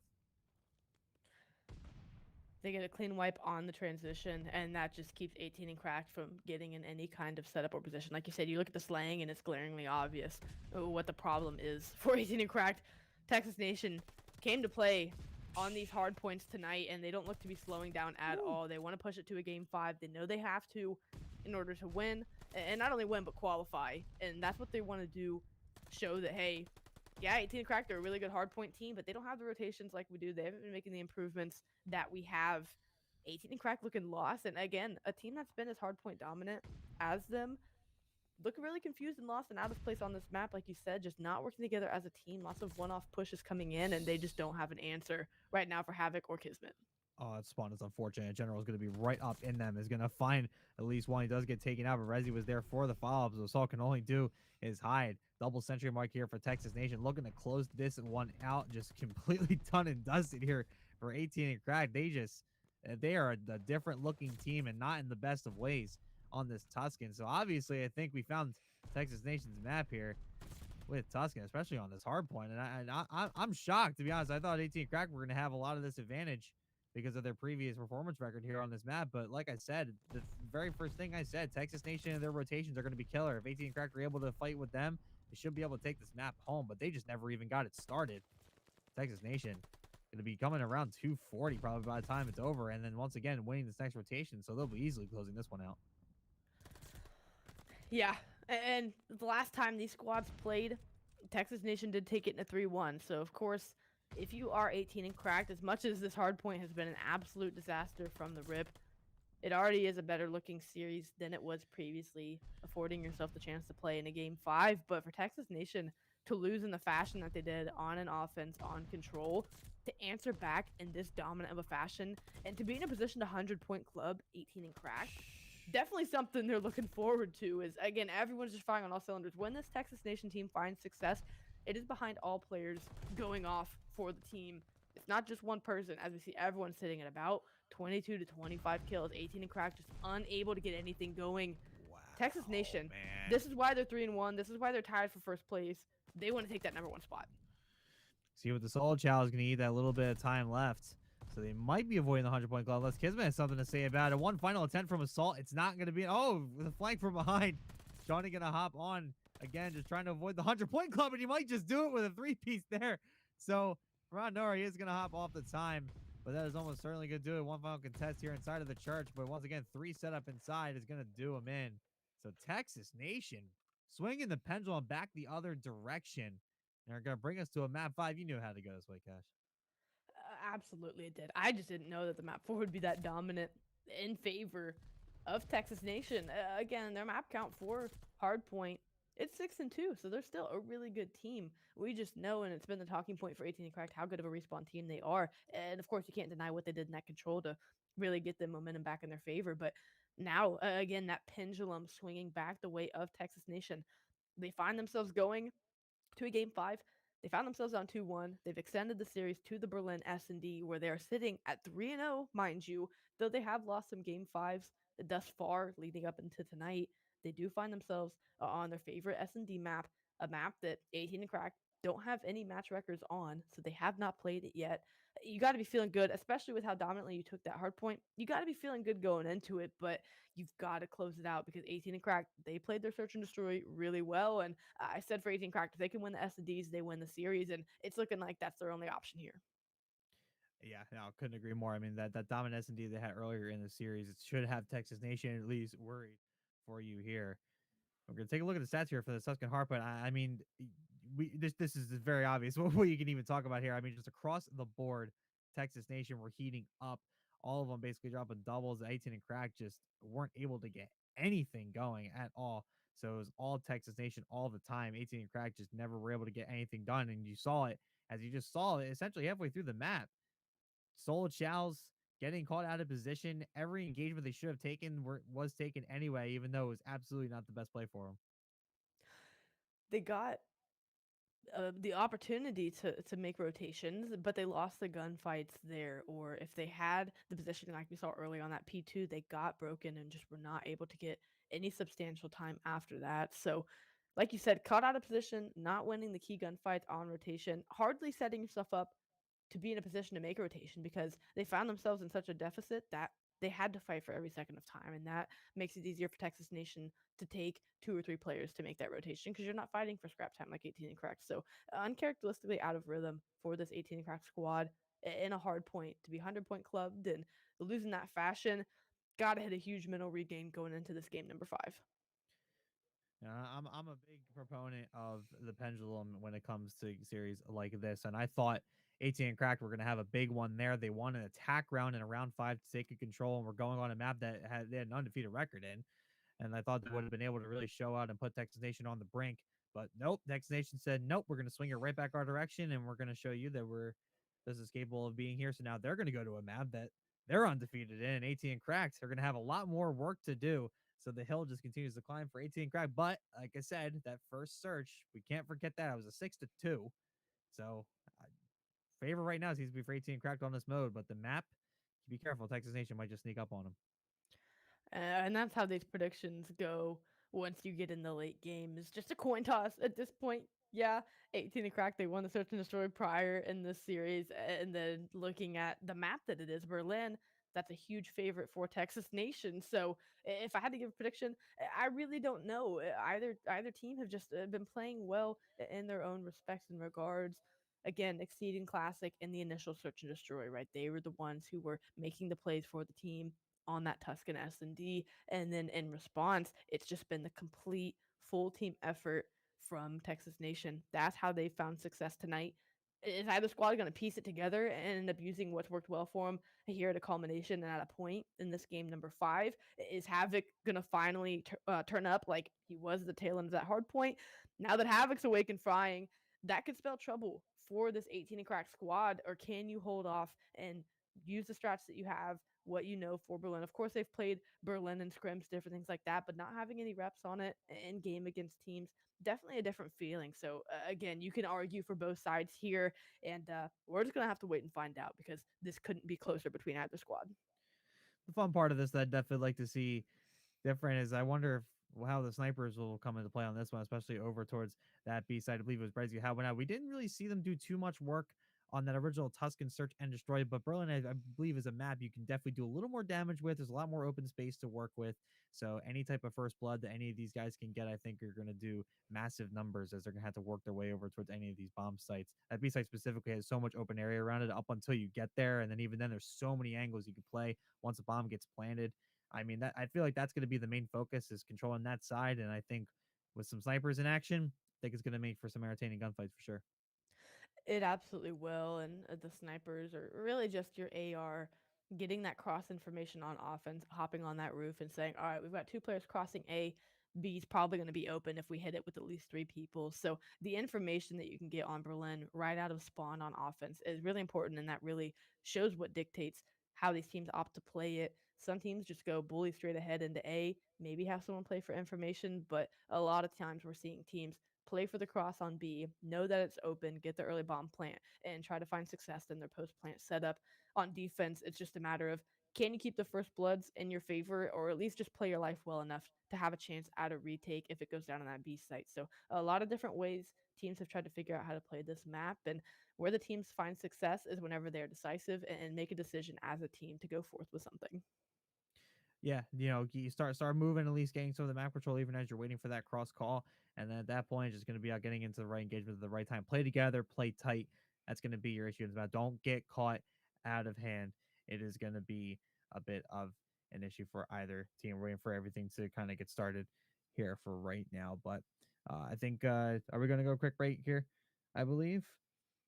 Like, we're going to a quick break here for a second. We'll be back for some more action. We have Game 5 coming up. Sorry, but yeah.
And welcome back. Getting right back into it. If you're just joining us, Texas Nation 18 and cracked, going the distance here on map 5 is going to be search and destroy Berlin. Really anybody's game. And it looks like it's starting slow here over on this A site, but Classic going to be in a good position to try to take out Kismet. He's actually going to find both him and Havoc. So a good start here for Classic as the bomb is going to get dropped over on that A site. Where's he going to find him, though? At least clear out that site for now, but he's going to have to be careful. Him in general. Going to stack up and try to reclaim his point. A hit has to be your option. You've got to get the bomb up. Maybe if they can snag it and get out without making too much of a fuss, they can get the rotation. But Assault there to play the trade on Shawnee Breathy. Now left in a 1v2 situation. Has the bomb. Can dip and make a play if need be, but Assault's going to catch him through the door. Know that Exceed was killed right there. Get the calls and make the play. 18 and cracked. They're going to take the first offense here to start. Good position for them to be in. Good position indeed. And hey, you know what? Give it to Texas Nation for at least making it close there toward the end. They were able to find a couple of kills, so it means they know going to have an understanding of where 18 Crack were at. We're able to make the right plays at the right time, but 18 Crack were still able to hold down the lines. And we're down by 4 versus 2. There's only so much you can do in those situations. So Texas Nation going to look to bring this one back here on defensive ends. Classic going to pick up the bomb for 18 and Crack. Looks like another A push is in order. Of course, because I say I want to see some bomb pushes and want to see some interesting things happen in that open area, that everybody's just going to start going, hey, but that's all right. It's not here nor there. These guys are better than me. So it's all good. They're going to make that push. Assault. Can just open up the shooting lane. Might have had eyes on Kismet there. Shawnee be covering deep flank over by middle. See now. Gonna try to get a little aggressive, but I think he's just gonna ultimately wait for his team. So a slow start, but Shawnee finally gets that first blood. And it's promising seeing Shawnee kick things off. Already hotter than he did in the first S&D, where it took him majority of the game to get things going. To see him going here early is only good signs for this 18 and crack squad. They have the life advantage. They have bomb down at A. Right now, they're in control in this Berlin S&D. He's gonna be waiting for General, but General gonna expect that one. Is gonna send him packing. He's gonna wait and try to get some shots on the inside. It's gonna open up a door for Havoc. He's gonna try to find Classic, but can't quite do it. He's gonna ultimately get picked off. And General couldn't even find the trade to Exceed. Grabs the big 2-piece to put Kismet in a 1v4 situation, only 20 seconds. And I think realizes that's just not worth it. He's going to go for a swim. Gonna end this round right quick. So 18 and crack. Strong start here on Berlin S&D. Texas Nation might have dealt enough damage to kill the whole 18 and crack squad that game, but could not find a kill. Everyone throwing shimmies on the side of 18 and crack, knowing, again, just having the awareness, we just need to play the time. Why make this harder on ourselves than we need to?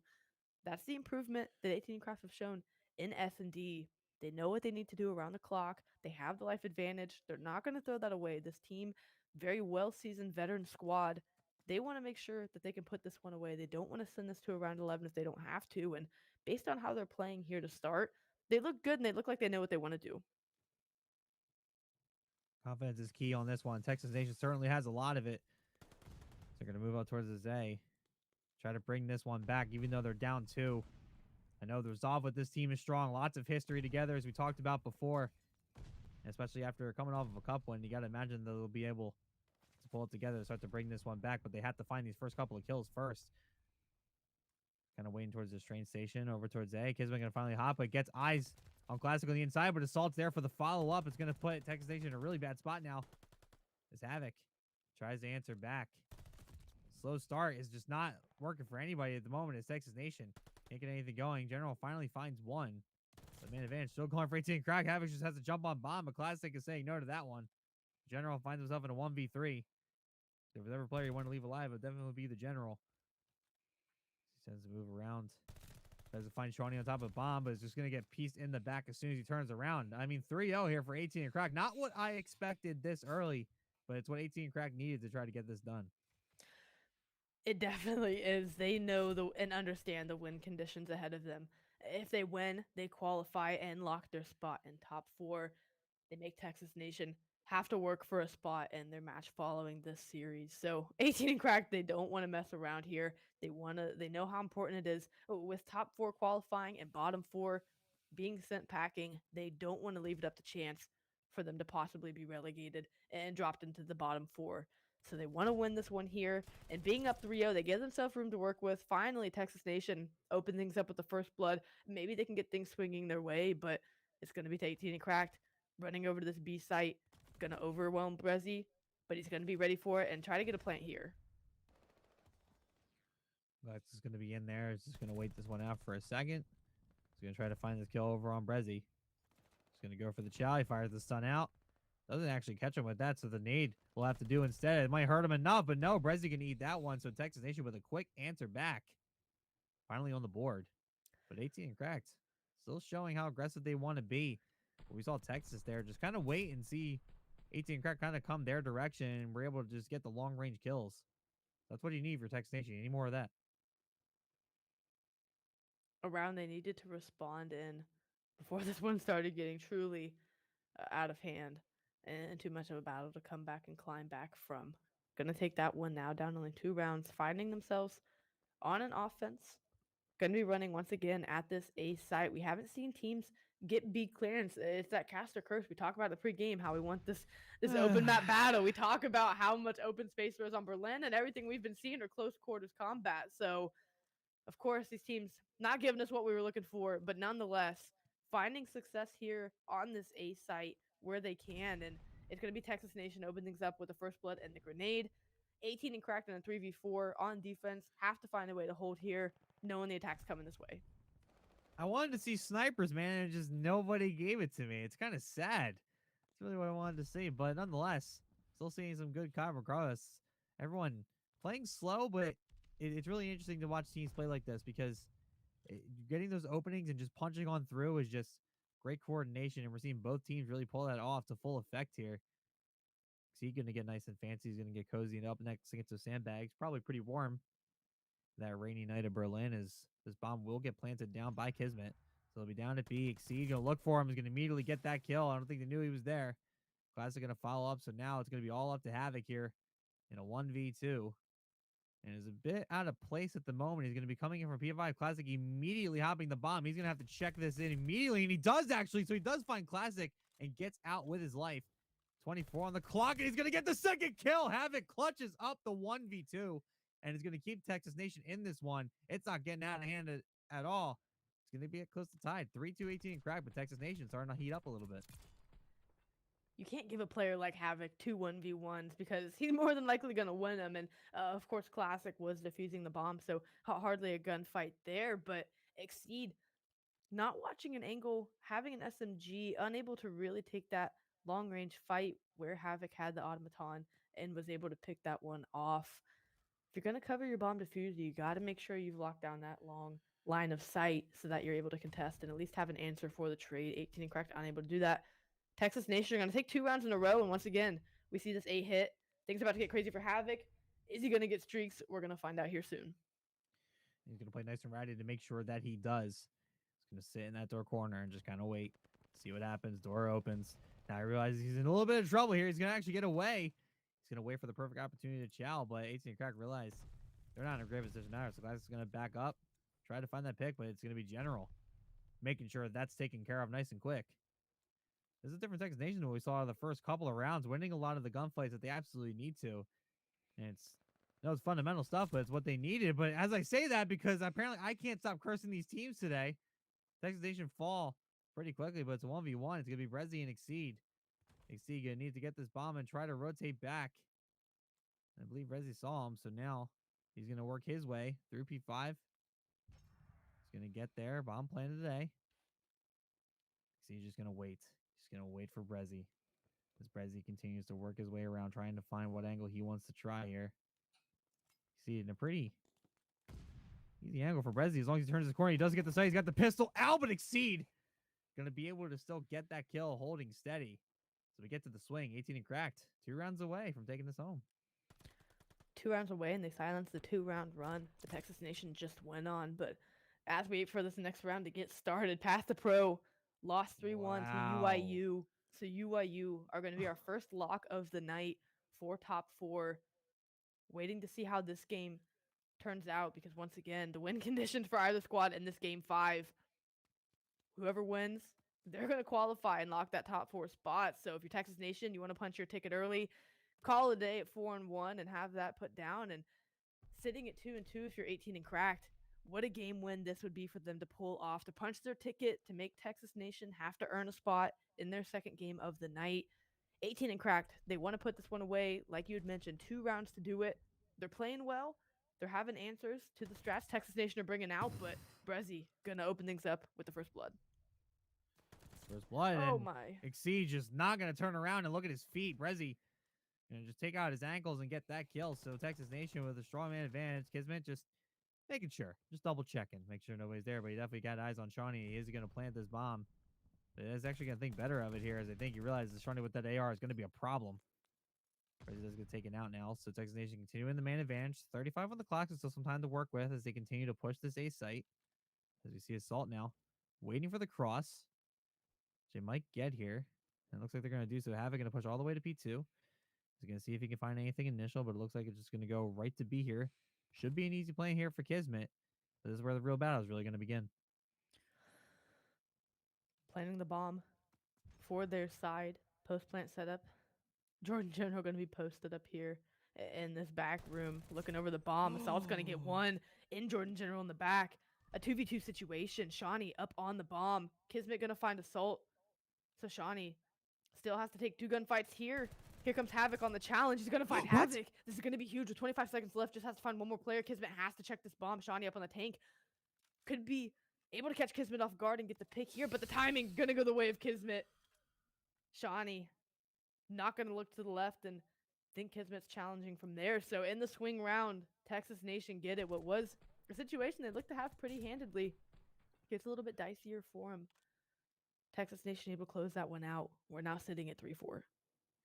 It's an interesting play. I mean, yeah, it's hard to kind of get that timing down because on one hand, you want to see if you can wait just long enough for that player in the back to peak. But at the same time, you're so far out of position that he might have had a chance if he just hopped on bomb immediately if Kismet was just playing a little slower than that. But who knows for sure.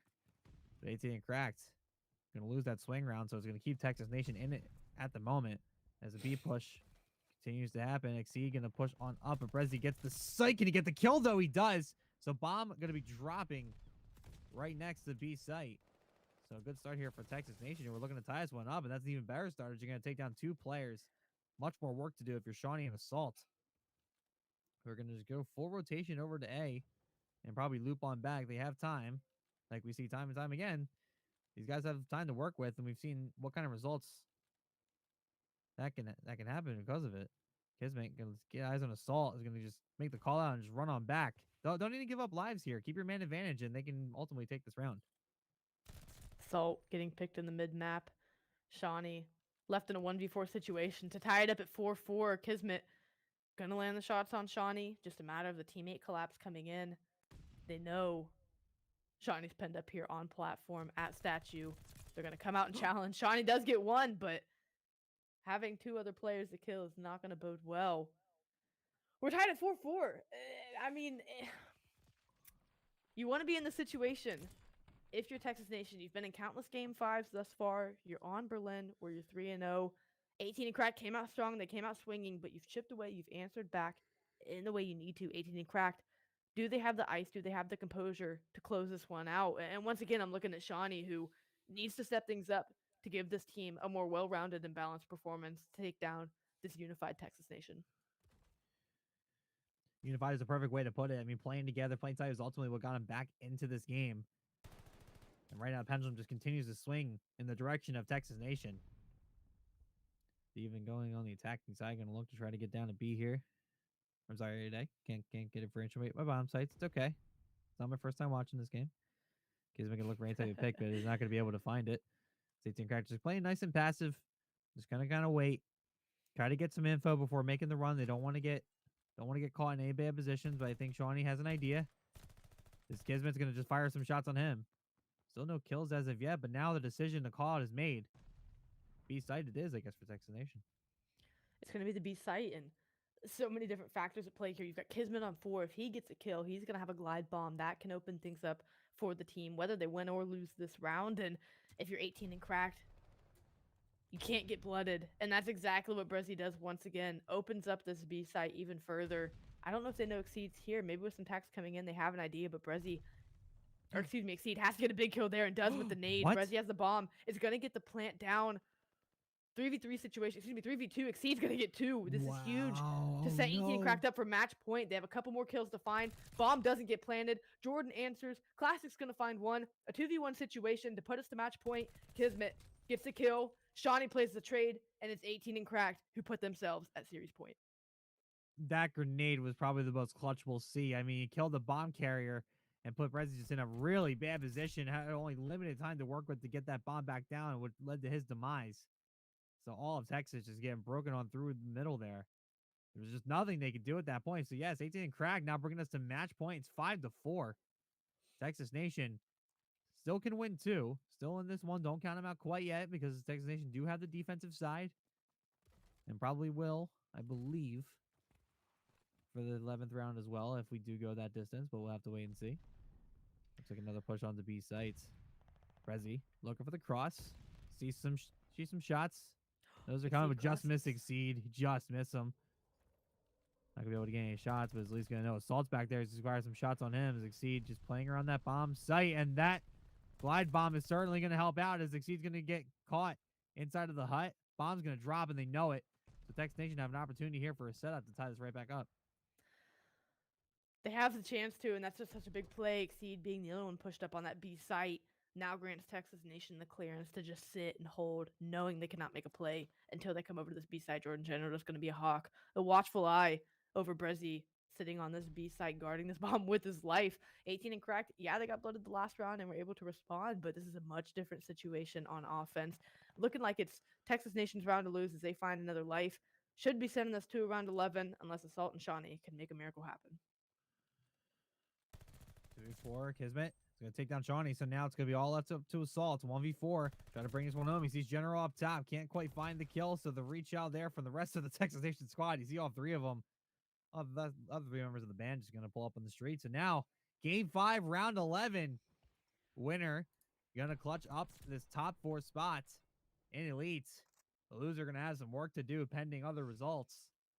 So lots on the line here in this round 11 for sure. Texas Nation, their last 2 series have gone to round 5, or excuse me, a game 5 situation. No stranger to this. Round 11, they've seen it time and time again. They know what they need to do to close this one out. Shawnee getting a ton of information that, hey, they're stacking this A side as well. So if you're going to go this way, it's going to be a big fight going down. Really, to me, whoever takes the first bloods here takes the round. Let's see who it's going to be. A couple of warning shots fired. As 18 and Crack continue to move up this A sites. Kismet in a way, but the nade there is going to take down General, and that's not a player you want to lose in this situation. So the 18 and Crack going to be able to get some room there to work with inside of A. Kismet trying to answer back. Havoc's all turns away at the wrong time. Terrible timing there for Havoc as Assault's going to find that kill. Brezzy going to answer back, though. 3-2 in favor of 18 and Crack. 40 seconds on the clock. Brezzy's on a nice flank here. Is he going to be able to find anybody? He's getting some shots into Assault, but realizes he's in trouble there. Bomb gets planted on A. So 18 and Cracked going to have the time on their side. Texas Nation have some work to do. And what I mean by Texas Nation is Kismet. He's going to be a 1v3. He's going to find one. Going to look for Assault up top. He's going to get him 1v1. Kismet versus Classic, and it looks like they're going to meet in statue. The Classic see him. He does. The Classic going to clutch it up. 18 and Cracked. Going to secure a spot in the top 4. Texas Nation going to drop. What a series out of 18 and Cracked to bring this one back and take it home. What a series, and what timing for Classic to see Kismet there. I think Kismet had the opportunity to get eyes on Classic first and just doesn't have a glance left to see Classic. And great job from Classic to capitalize. And coming into this, having a negative S&D record, 18 and Cracked, they find themselves taking both search and destroys, of course, in a round 11 fashion in game 5. 2 punch their ticket for top 4.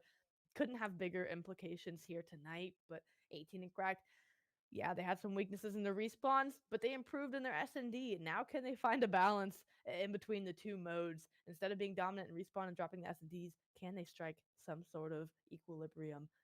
Tonight, they show that Search and Destroy does win championships, and at least it punches your ticket into that top 4 spot, so they qualify to move on to playoffs. Texas Nation, in their next match, they have to win because, like we kind of alluded to in the match setup, it's a slippery slope from here on out. If they lose again tonight, they could find themselves out of that top four contention. So what was a 3-1 match record coming into tonight, now they find themselves at 3-2. If they lose tonight in their next match, again, they could be bounced just as quickly as they thought they could punch their ticket. They could find themselves packing their bags. We told you right in the beginning it was going to come down to one map, and we certainly saw it here. It came down to game 5. They had to settle the score there, and of course they had to go to round 11 just to make sure and double make sure, just to show us how mixy it is up there. And now Texas Nation have one more series to get through to try to punch their own ticket and try to bring it home. We're going to take a look at stats here for a second on that last map, and I mean, again, feeling bad for some of the players on Texas Nation, Brezzy and Kismet, the only ones with double digits. Imagine having that slaying power and ultimately still losing that search and destroy. Whereas 18 and Cracked, a little more consistent across the board, all of them helping each other, playing a little bit more together. And I think it's ultimately what brought them the victory here. Definitely, where we've seen Texas Nation have balanced slaying power across the modes that they found success in. 18 and Crack turn that on their heads. They come into a game 5 where Texas Nation have been before. They come into a Berlin S&D where they have no matches played and Texas Nation is undefeated, and they win in round 11 fashion. Just a wonderful storyline being built here for 18 and Crack. Not only have they played Texas Nation previously and they were playing the Cup 5 champions, but they answer back in a way that gives them the momentum for the series. They draw the series up, of course, at 1-1 apiece, but in the way that they lost the first time around in a 3-1 fashion, coming out here, beating Texas Nation. Yeah, they beat you on your first respawn map where you were undefeated and they were undefeated as well, but you go into their map in game 5 and take that series to punch your ticket. I can't write home enough about how much this means for this 18 and Crack squad. Yeah, they're definitely going to be feeling themselves throughout the rest of the series, the season, as well as the playoffs. There's going to be some good stuff for 18 Cracked and some good momentum to have for God, sorry, cannot talk. The remainder of this week. And Texas Nation, I mean, look, they're still a really big top team. They are still a contender for sure. Still have some work to do, but I am very confident of what I've seen so far. They can certainly do it. I mean, their hardpoint play is second to none. It's going to take a lot out of any other team that's going to step up to them in these respawn modes to do any type of damage. So although Texas Nation might not be in it quite yet, I'm surely confident whatever series they got next, it's going to be a tough one for the other team to play spoiler. It definitely is. And just some closing remarks here for the series before we set our sights on our next matchup and whatever it takes in Path to Pro. 18 and Crack, they come out, they have a huge ask in front of them, right? You're going up against a team not only that you've lost to, but that has a higher placing than you in the standoffs, in the standings thus far for playoffs. Come out and win it in the way that they did. Hats off to them. But like you said, this Texas Nation team, they are not by no means out of it. They have one more match tonight that they're going to just regain, go back and win. You lose to a really good 18 and Crack team. You know, this isn't a nobody team, right? This is 18 and Crack with the lineup that they have and the veterans that they have mutual respect for one another and knowing what they're going up against. So by no means are Texas Nation done and dusted. They are definitely going to come out, try to win this series here and continue to punch their ticket for that top 4 and hope to see 18 and Crack again in the playoffs, which they will if they can punch their ticket here later tonight. But coming up for us, we have whatever it takes and Path to Pro going head to head, whatever it takes once again as well, trying to punch their ticket for top 4 Path to Pro, losing their first series. Really going to have a miracle happen if they want to try to find their way into a top 4. But a win will at least keep them in that conversation. We're going to throw things over to a quick break before we come back with that series. We also have the COD Challengers stream up right now, giving you more NA Challengers action.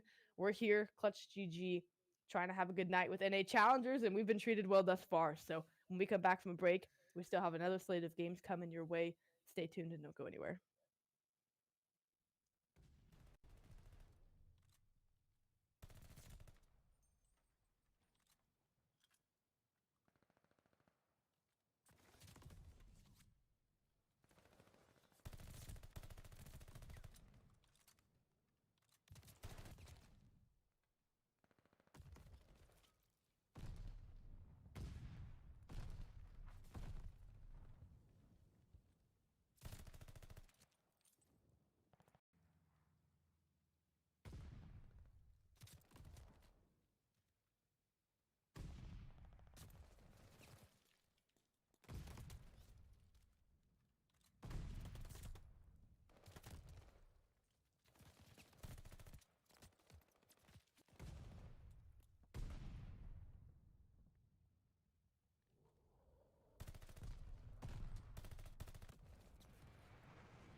rotation. 18 and crack players just trying to work out of the spawns. You've got to find a pick and get an opening. Classic's going to find 2 there to get them onto the A point. And now, if the supporting cast can come, keep getting this progression, Classic's going to try to advance and get these players slayed out off spawn. It's going to end quickly as Havoc's going to be able to find him. And Kismet trying to get out Texas Nation with a small lives lead. 20 seconds on the clock. 18 cracked have to go. They got to start to make something happen here on this A site, but it might be too little too late as Texas Nation started off so strong. But as I say that, Sultan Classic and even Shawnee in the back going to be able to find some kills to be able to hop onto this point, making that first tick happen. As they actually got a tick on B to start this game off. That's only going to serve to help them as they make the rotation over if they are able to capture the able to capture the A point. But now they've got to go over. 50 seconds left, have no progression at A. They've got to work their way there. You wonder if they're going to give this B hit, possibly, and that forces your hand as far as the attacking team goes. Right now, the slang favoring Texas Nation. So if we get there, if 18 and crack can't hold off, they're more than likely going to be facing an offense, unless they happen to just change the tides in the slang department and really dominantly win this round. But just based on how well Kismet, George General is shooting right now, Brezzy. We're going to be going to P5 next. Havoc finds a 3-piece. That's not going to help at all. That's going to be a full clear out for 18 and crack. So a foot race to next. Shawnee will win it, but he has a Armada coming his way. The rotation's not clean and not as a team. We see 3 players hit this P5 on rotation, and Shawnee the only one there for 18 and crack. So it's going to fall. The rotation's not clean and not as a team. We see 3 players hit this P5 on rotation, and Shawnee the only one there for 18 and crack. So it's going to fall and not have a supporting cast there to try and play any kind of trades. The kill feed has been yellow for quite some time. It's finally Havoc was getting things going on a 3 streak, and 18 and crack. Kismet has something to say about it. One final attempt from Assault. It's not going to be... Oh, with a flank from behind. Shawnee going to hop on again, just trying to avoid the 100-point club, and he might just do it with a 3-piece there. So... Rondora, he is going to hop off the time, but that is almost certainly going to do it. One final contest here inside of the church, but once again, 3 setup inside is going to do him in. So Texas hop off the time, but that is almost certainly going to do it. One final contest here inside of the church, but once again, 3 setup inside is going to do him in. So Texas Nation swinging the pendulum back the other direction. They're going to bring us to a map 5. You knew how to go this way, Cash. Absolutely it did. I just didn't know that the map 4 would be that dominant.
Welcome back. We have another series ahead, and as we just were working out off stream, let's expose ourselves a little bit here, Cash.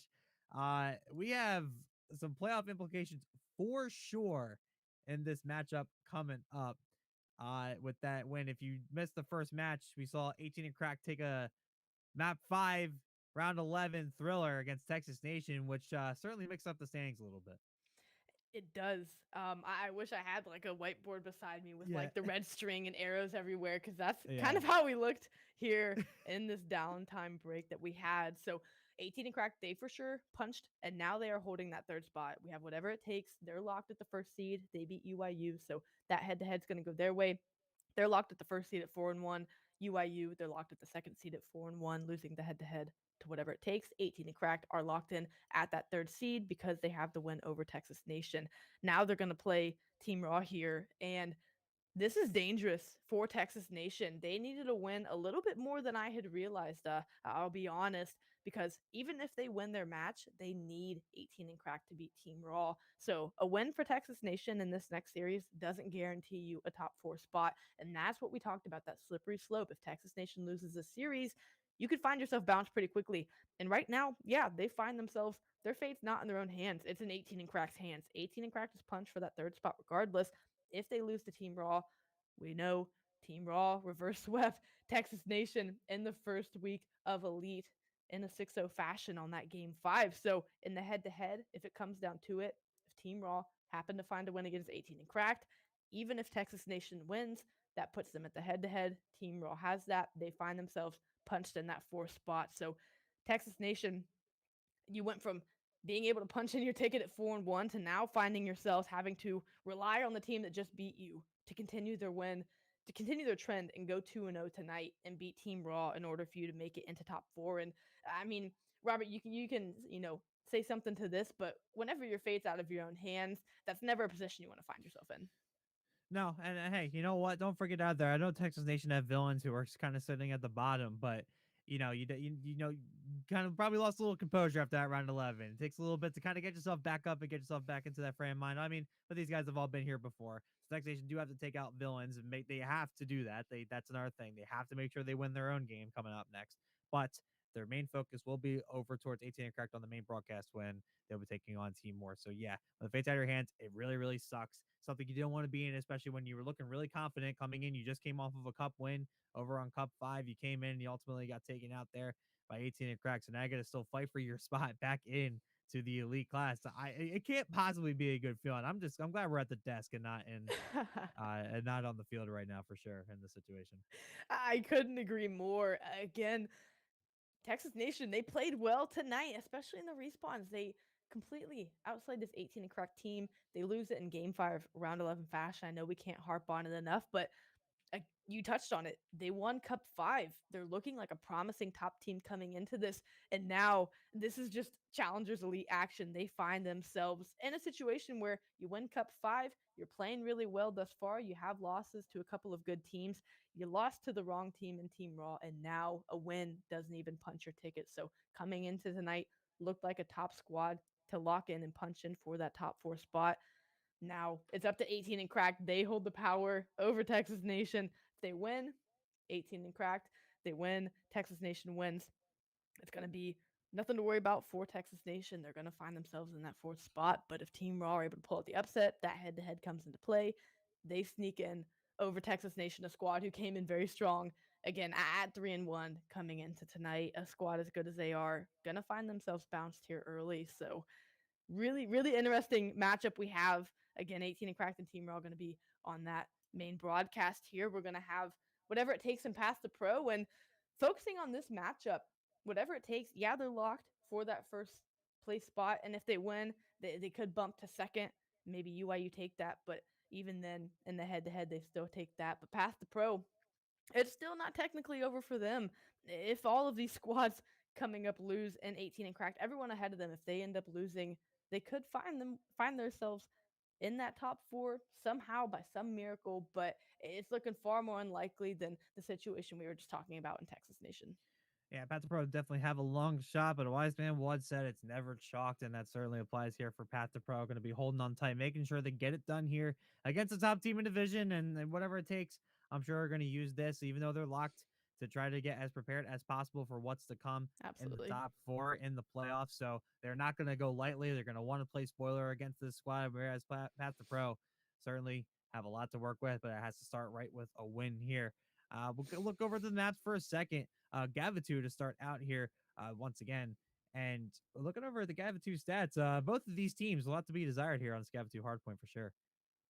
They definitely do, and either squad have found success here. So really, anyone's game. And we broke down the playoff implications. And sure, if you're past the pro, it's a near impossible, but not completely done and dusted chance to get into that top four. And you're just going to go in and try to make magic happen. And a 3-0 fashion, of course, would be desirable. But looking at this, whatever it takes squad, they lost to Texas Nation in the game 5, round 11 last time they played, and then a game 5 win in the week prior to Team Raw. So a team that's also gone the distance and has experience, and that if you are a Path to Pro team, you can push them that distance and look to try to take the game 5 win, as they've kind of gone either way with it. So starting things off on a Gavitu hard point, definitely a good way to go for them to kick things off. Try to get the series sliding in their favor and take a surprising upset win off of this whatever it takes squad.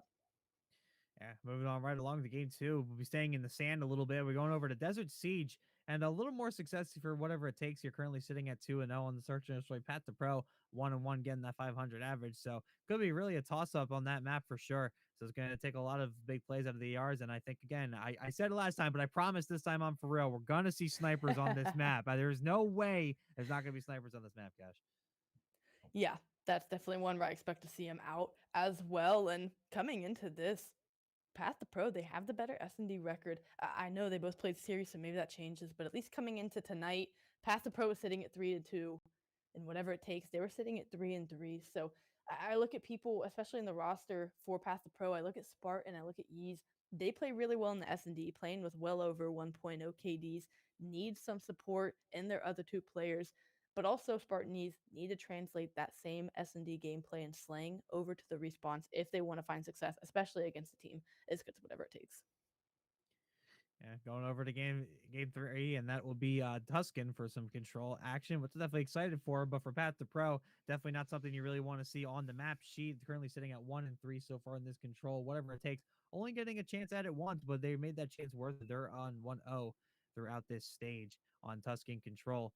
So I think that favor definitely goes for whatever it takes. But if Path to Pro can get some momentum going on that previous map, then we might see something different.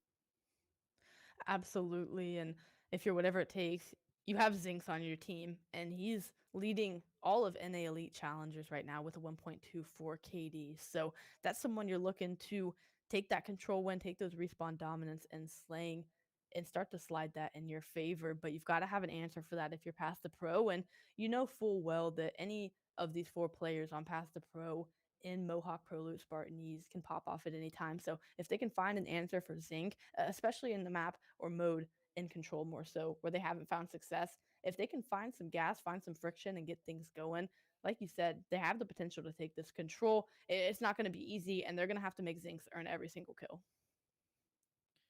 Yeah, for sure. And we got to finish off if we need it. Game four, game five. We're going back to back. We got Berlin, double B's on this one. And man, it's interesting looking at the record for both squads in both modes of this. Whatever it takes, have not dropped the hard point a single time in this stage so far. Currently staying 3-0. Path to Pro haven't smelled the dub in a while. 0-2 themselves throughout this stage. So easy favorite there on that hard point for sure. But on the search and destroy, though, whatever it takes, can't really seem to get much going there either. 0-2.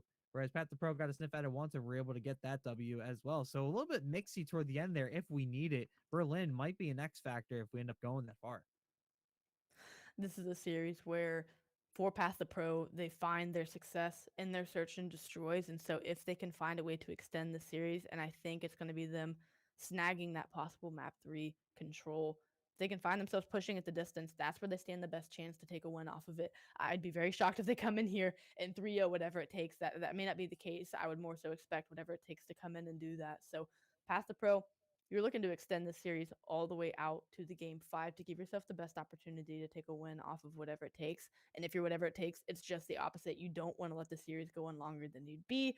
You're already punched for that top spot in the playoffs. go out, get good reps, and close this one out in a 3-0. You want to keep the map count in your favor. You don't want to give a team like Path Pro Life and start taking off unnecessary maps that you don't need to be losing. Yeah, don't put yourself in a position you don't really want to be in. Just close it out, get yourself in that top one, and have yourself a good position going into Challenger First or on your path to pro. Just hope and pray that everything else falls in your favor. We talked about what Texas Nation and AT and Cracked have to deal with to get themselves into the top 4, but Path to Pro have it even worse. They have 2 different situations that have to happen, and they have to win on top of that against the best team. So not really looking for not probably looking forward to this at all, but they're going to try to win regardless, try to get themselves into that spot. I think we're having a little bit of technical difficulties on the game front, so I think we'll send it to a quick break. We'll be back and we'll get the series started for you ASAP. Stay tuned.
And we're going to hop on board with this Texas Nation and Villains matchup here for now. Texas Nation with a strong start. They won 250 to 122 and Gavin 2 hardpoint. Now we go over here to some Bocage S&D. So far here, it's going to be Texas Nation that are going to be left in a 1v2. It's going to be up to Kismet. Try to make this play happen. Just the bomb down A. He's going to look for that kill into Gintroid. Now there's one more player left to kill, and it's going to be Fire. And Fire's actually going to win that one, get the wall bang on through, and get the defuse and put Villains up 1-0 to start this off. Texas Nation showed that they could regain in that hard point. We talked about how tough their mental might have taken a hit coming into the series against Villains, knowing that they still have to play this one to the best of their ability, cannot drop it. That's if they still want to have a chance to get into that top 4, and even then it might not be enough. So they handle business on the hard point. We go to a Bocage search and destroy, and yeah, Villains are going to find themselves taking that first one. A good S&D team, of course. Texas Nation going to have to work for it, and Villains wanting to play that spoiler role.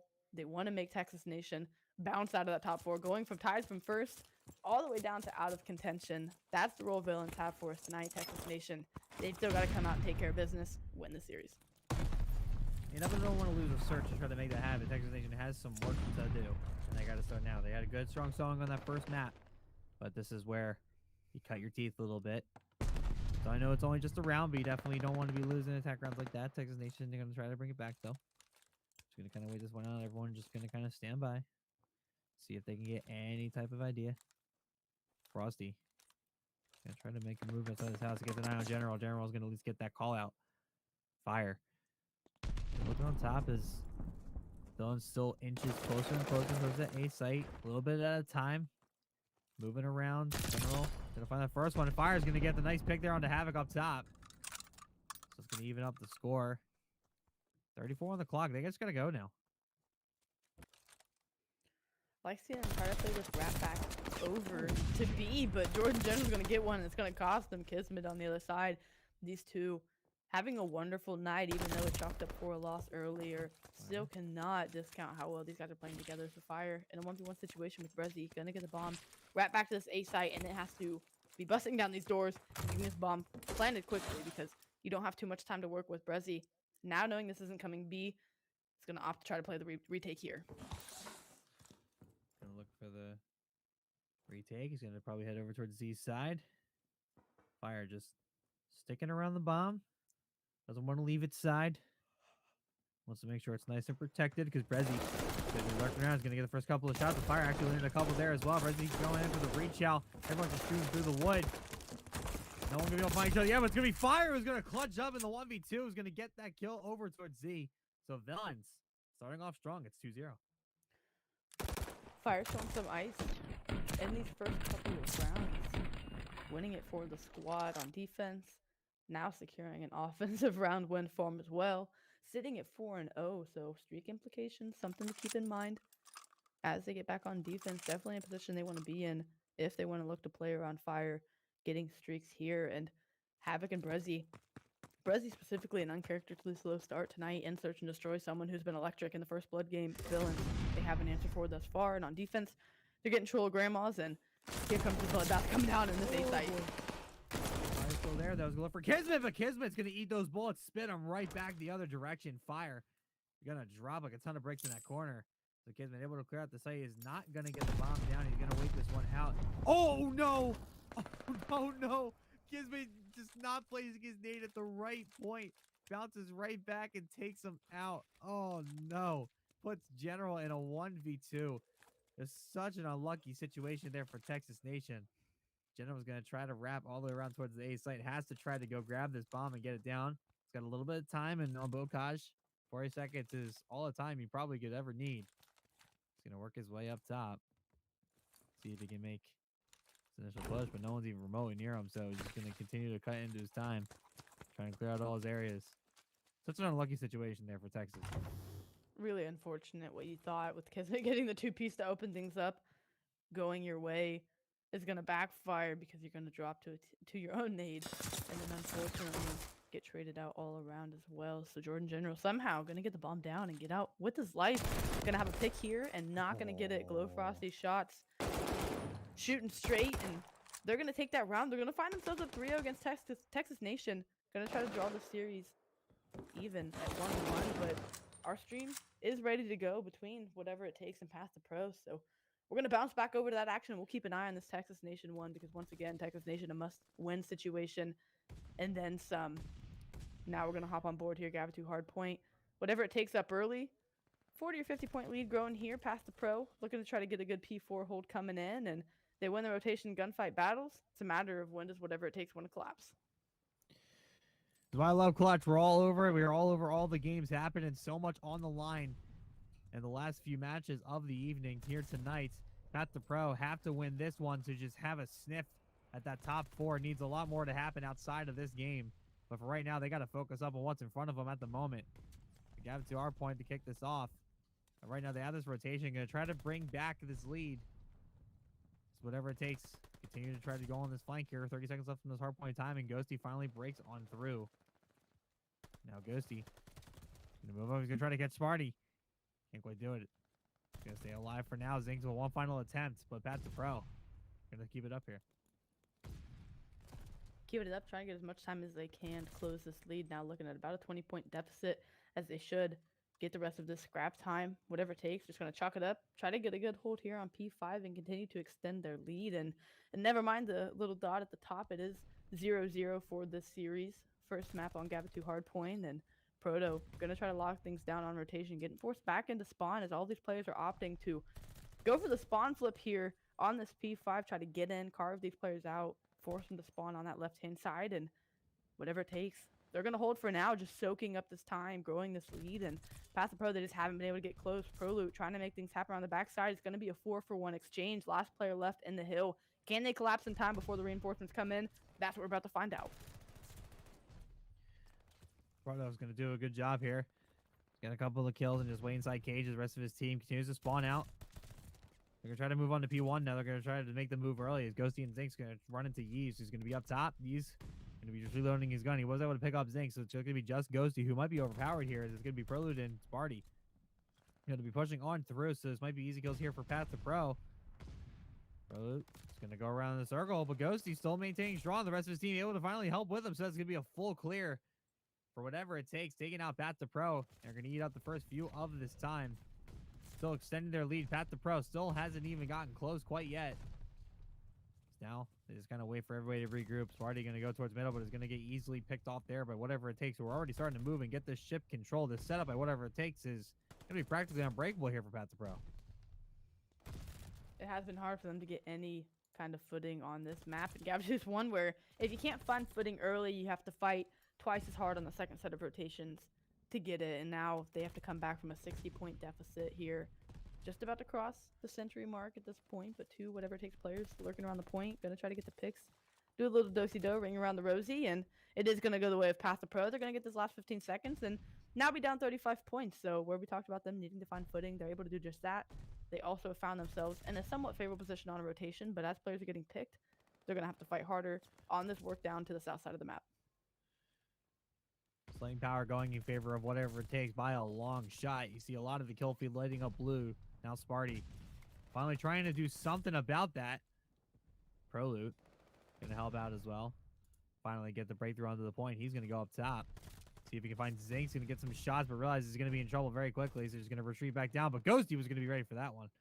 Going to take him out as well. So another big hold here out of whatever it takes. Continuing to hold on the lead up by 40. And Sparty trying to prevent the bleeding just a little bit longer.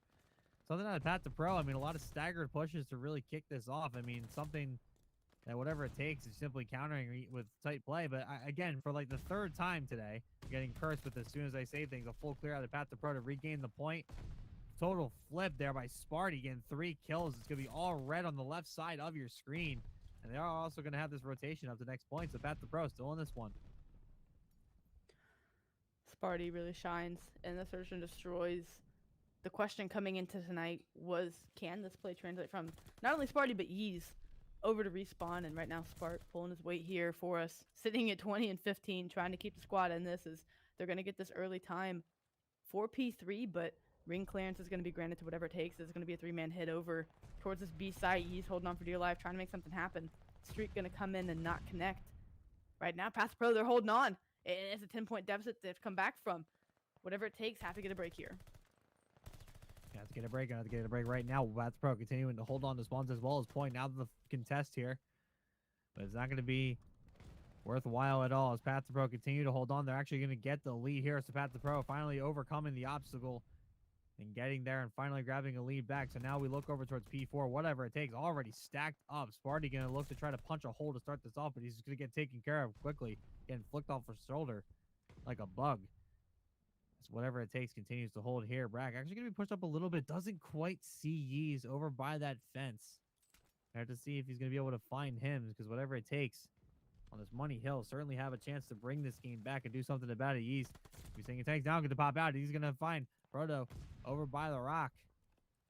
He's going to call in this glide. That might do some damage. That might open things up here. Watch 5 and 7 on your mini map. That's Prelude and Sparty. They're going to be waiting in the wings to try to get this to go down. A couple of kills, and here comes the break. They're going to get the front, but whatever it takes, still with the deep spawn. Ghosty going to try to preserve it. But point going in favor of Path to Pro as they hit that double century mark. They hit the double century mark and continue to grow their lead out to nearly 20 points. Holding this hill from the front. Prelude going to pop a mean 2-piece there. These whatever it takes players unable to find any kind of ground with these close spawns on this P4. And we see this happen time and time again. If teams can just get enough positioning from the front, you can pin them back and spawn trap them on their own hill. It's going to be whatever it takes, trying to get the last bit of scrap time, but Prelude's going to say, nah, not going to happen. Now they're set up for this P5 where whatever it takes really started to extend this out and grow a substantial lead. Path to Pro is now looking to do the same, and being in the home stretch of this game, this is not a position you want to be in if you're whatever it takes. Really want to know what this run was, because whatever it takes, it's such a big lead coming into the second half. And it just seemed like Path to Pro have just full stopped them, just put up the brick wall. It hasn't led them through. to continue to rack up these points and now sit at a 42-point lead. Whatever it takes, really have to make this push. They don't have spawns. They don't have point. Ghosty trying to be a bit of a nuisance over by barrels, but doesn't really have much help now. The collapse up top here as a couple go down. Make it 3. It's going to be just Pro to the left here by the point, but he's going to get taken out. Favorable spawn for whatever it takes just for a little bit to get one final push, but I think this push up at the path to Pro should ultimately put them to bed. Ghosty not going to be able to find anything done. Yeez just continuing to terrorize on the inside, and Path to Pro bringing this map back, and they're going to take the first one of the series. So they're going to be up 1-0. We talk about it in the keys to victory for whatever it takes. Yeah, all of these players for Path to Pro have below a 1 KD overall, but you have to have the awareness to know that any of these Path to Pro players can pop off whenever. So you have to be ready to respond to whatever they throw your way. And there they weren't able to, as all 4 players, specifically in Sparty and Yeez, really turned up there at the end for the team to secure them that win. And they just have to find a way to answer back in the search and destroy, a mode that Path to Pro find a lot of success in. Gonna hop back over another game here, Texas Nation and Villains. We are all tied up at 4. Texas Nation, not the position they really want to be in against this squad. They need to be trying to get as much as they can out of this, and maps would certainly help them here. Gonna be down a man here on this attack round. See what they decide to do. 45 on the clock. That's being fired at Zap on the inside, but ultimately he's gonna be able to escape with his life. Bomb is dropped right outside of A by the sandbags. I think Texas Nation might have opened a hole for him, and now they got to recover and make a play. Havoc on the hunt, gonna find this player. Back tank, know someone's gonna chow this window, and just the awareness of Havoc to be ready for that gunfight. Back that player down. 3v2 situation. Jordan General now has the bomb, trying to work in this A site, but he's got company, and it's gonna be fire. Getting the kill, trying to make the trade was Brezzy. Zap is gonna come up and end up getting 2 down in that lead. So now 1v1 situation. Zap, Havoc, former CDO pros, trying to read each other on this Bacage hardpoint. Gets the information, knows the bomb cannot go down, and that's going to be the round.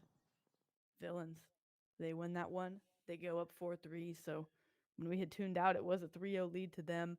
Now going to find themselves at match point after Texas Nation have mounted quite the comeback. Can they respond here and not let the series drop 1-1? Or do Villains, playing the spoiler role and the villain in this set of elite scheduling, can they take this one off of Texas Nation? Played smart there. I mean, almost giving up the man advantage, but we're able to stay alive long enough and stall all the time in the world for Texas Nation to not be able to just make the plays that they needed to in due time.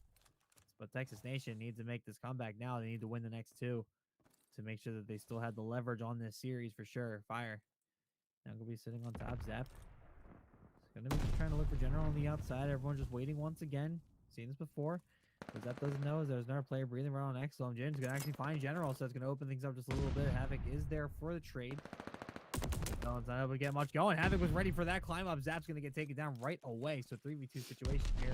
The Texas Nation reaches this man advantage lead. Havoc gets another trade, so now Frosty finds himself in a 1v2. We're gonna have to see where he's going here as Havoc's gonna rotate all the way around. Frosty he'll be looking over towards B. No one home, though. He's going to just rotate and grab bomb and just reevaluate. Havoc sitting on 6, at 11 and 6 for Texas Nation. And this is going to be huge if they want to try to swing this to around 11. Frosty going to try to get the bomb down here with 20 seconds left. These players are ready for it. They're going to be ready on the spawn. Can Frosty get away? The answer is going to be no. Havoc's going to rip him with the MP40 and hop on the defuse. Fully streaked up going into this round 11. Behind how hot Havoc has been playing, this is ideal for you if you're Texas Nation. Of course, you don't want to be in a round 11 situation, but being fully streaked out, that's definitely a way to swing things in your favor. Gotta go to another round 11 with Texas Nation. This is not the situation they wanted to find themselves in again, but you're here now. Gotta make the most of it. Gotta grab this round. These map wins are going to be ever so important. You got to build that momentum. You got to take this series. And losing a Bocage S&D is just definitely something you don't want to do. And I wonder if you see this trend here. Havoc and Kids have been dropping double digits again. And the rest of the team just not seeming to turn up at the right times. It seemed like a lot of these players for Texas Nation can go streaky, but not all of them can have it happen at the same time. When they find success, it's behind all 4 players. And last time, like you said, we saw them have two players in double digits in around 11. Unfortunately, it was for the L. Now behind this glide bomb, they're going to try to open things up. Not going to get a kill, but at the very least, going to get some information. Brezzy now aware of some of these players' positions. Villains going to try to wait things out on offense. They have clearance on this A site to get the bomb down. It's a matter of how quickly do they opt to play that before Texas Nation start to collapse. Something to work with here. They're going to get the bomb planted over on that A site. Trade to kick this off. Going to open up the field just a little bit, but Kismet's not going to look the right direction. And all of a sudden, having a General, 2v3 General, going to at least even up the score just a little bit. 2v2 alongside Havoc. They got to deal with Frosty and Zap to take this back. But look where Zapbiz is going to find the kill. So Jordan General in a 1v2. But is it going to look the stairs? Going to go for the reach out. He's going to wait. He's got limited amount of time, limited amount of resources. And the walls are quickly closing in. He's got nowhere to go. Going to get slid on in. And the Villains are going to take this round 11 and tie up the series at 1. Back-to-back round 11s for Texas Nation. Back-to-back games where Kismet and Havoc drop double digits, and back-to-back losses they find themselves in. So just the inability, they mounted the comeback in both games. It's almost like a cookie cutter search and destroy that we just saw. They had to come back to bring this to a round 11, and unfortunately they are unable to close it out once again. So search and destroy, they're losing 3 maps of it tonight. Not looking good for the map count. Villains playing that exact role, drawing the series up at 1-1, trying to make Texas Nation earn every point and everything that they can get in the series. But as we hop back on board, whatever it takes in Path to Pro, it's going to be a Desert Siege search and destroy for map number 2. Path to Pro able to take that hard point on Gavatu. Whatever it takes, have to look to respond. And in this opening round, they're down their AR and Brack. How do they look to respond on offense? I see scopes on guns. That can only mean that snipers are 100% in play, as expected here on Desert Siege. Such a big map, and ultimately, I feel like you're almost at a disadvantage if you don't have at least one in your favor. And it looks like Proto is going to be the one to carry that weight with them. 4v3 here for Path to Pro. 30 seconds on the clock. Just got to make sure whatever it takes us to get an opening. That's certainly going to help as 2 go down. Care for whatever it takes. So Path to Pro continue to just hold strong and steady. 18 seconds on the clock. Ghosty going to find himself alone as Stiggs gets picked off there by Sparty. Ghosty's just going to wait this one out. Just going to let this one hang out to dry. And this should be an easy round win here for Path to Pro. Important things to note for Path to Pro. We've touched on how successful they have been as a search and destroy team thus far. Respawns were the shaky, were the more questionable mode coming into this game against whatever it takes. A team that's pretty well polished in that area. If they can take a respawn here, preferably a hard point, they do stand a chance to find success. Of course, we have a long way of search and destroy to go, but that map 1 takes quite the load off your shoulders going into the rest of the series. And now that you're on a comfortable mode like search and destroy, it's theirs to run away with whatever it takes. Though they are the 1 seed, though they are the favorite, they definitely have some things to prove against the squad, because Path to Pro look to be alive and ready to take this series the distance. Path to Pro now with the bomb. Gonna push it up, and again, it's just all about slow play on this map. You got to just try to get your early picks, and that's what's ultimately going to open things up. Proloot gonna be waiting alongside that A site Sparty. Gonna try to find that pick. Proloot's got some help. He's gonna finally start pushing over towards train. I think Ghosty got that information though, so the call might be there. Look where Zinx is looking at the moment. Couple shots going in. Who's gonna be able to find one? It is gonna be Prolo going to be able to find that kill there onto Zinx as Brock and Proto answer right back though. So whatever it takes, now going to be on the man advantage. 3v2. As Ghosty also find D, so that's going to be 3v1. So it's going to be up to Mock on the inside, but is ultimately going to get taken out. So whatever it takes. Going to take that round win and tie this one up.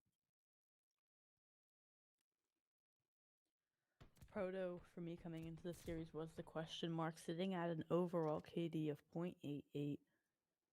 Definitely notably behind the rest of the squad as far as kill death ratio goes. Of course, that doesn't tell the full story, right? There are intangibles and things that can happen in game, big moments and big kills that even if you finish negative can separate you in a series and determine wins and losses. So of course we know what Proto brings to the table, but if Proto can play well, which did in the respawn and the hard point of Gavatu, unfortunately that was a loss, but is already sitting at 2-1 here to start. for the search and destroy. That's going to be the X factor for me tonight. If Proto can come to play, of course, behind what Zinx is bringing, they should be able to find success here, and we're seeing just that to start. Getting another slow push here out of whatever it takes. Just gonna wait to clear out things and just ultimately go for the play. But Prolo is gonna catch Ghosty and Zink sleeping over by the bomb. So he's gonna be able to take them both out. But Brock can answer right back against Prolo. Sparty is gonna be waiting for that challenge. He's gonna be able to find that sniper kill. Can he find a second? He's looking for Proto in the back. He's gonna find him. Nice 2 snipes there. As Pat the Pro take the lead once again, 2-1. Spart knew that play was coming. Teammate backed it down perfectly, and Proto v Spart. Spart ready for the fight and takes it there. As you said, gonna go up 2-1 in this series, and I hope to see more of this battle of the sniper action on this B side. It's really been this train side hit from either squad on offense. Of course, the snipers can rotate around and make things happen, but we're going to see Spart change to an AR, what I believe last second. Maybe a more aggressive play coming in out of Path to Pro. Try to switch up the tempo and try to get this whatever it takes team guessing. Quick plan at this time as Easy immediately hops on that B side. Prolo does find that opening kill, so all signs point to Pat the Pro. 2v3 here for whatever it takes. Ghosty and Zinx. Gonna look to get the wrap here, and that's gonna be a good start. It's 2 go down, so it's gonna be 2v2 situation. It's Easy Mock gonna have to try to make these plays. Ghosty's gonna be up top, is gonna get caught, so now it's gonna be all up to Zinx here for whatever it takes. 26 on the clock. He's gonna have to try to kill 2 of them here, but he's not gonna check his right. Pat the Pro. 2-round streak.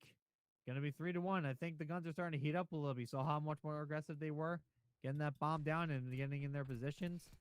That's the Pat the Pro we know. That is the Path to Pro that we know, and the Path to Pro that we love.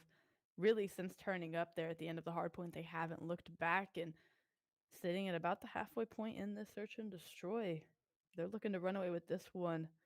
Behind Spartan Pro Loot, really the First Blood leaders, whenever they have found those First Bloods, they have found tremendous success thus far. Yee's sitting at own 1, gonna look to try to find a kill here as this game continues to go on, but still relaying crucial information to the team as far as player awareness and where they are on the map. Everyone for whatever it takes, at least a kill or so on the board, just unable to answer the First Blood and the aggression presence that Path Pro have had, because when they take 1, they seem to take 2 or 3 as well. Whatever it takes, gonna pump the brakes on this one. As Pat the Pro really seem to do well in those fast-paced situations, whereas whatever it takes, I think don't want to get into those spots ever again. As that Prolo is gonna answer with a grenade there on Brock. Ghosty's gonna try to fight one. Prolo is just gonna be able to win that one. Prolo is just snapping on people. 7 and 3. And he's gonna go for the pistol kill as well. Oh man, I'm sorry. I switched to Prolo for a second. I don't know where I was looking at.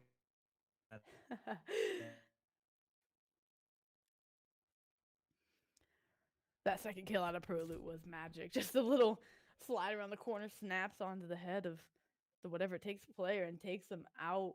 Feeling comfortable on Desert Siege, one that we don't see too terribly often. Usually a Berlin or a Tuscan, even Bocage going to sneak in there.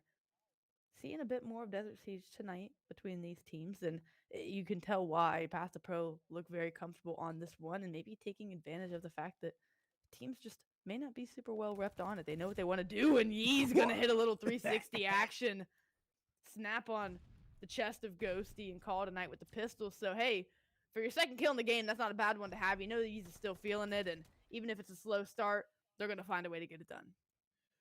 Goes again turned into one there. Just can't let that happen. They're on that B site. So now they are able to even back the score up. So at least giving them a chance. And Rocky especially gonna find one more kill to put Yeez in a 1v2. Time's on his side, 22 on the clock, but running out like that is certainly not gonna do him any good.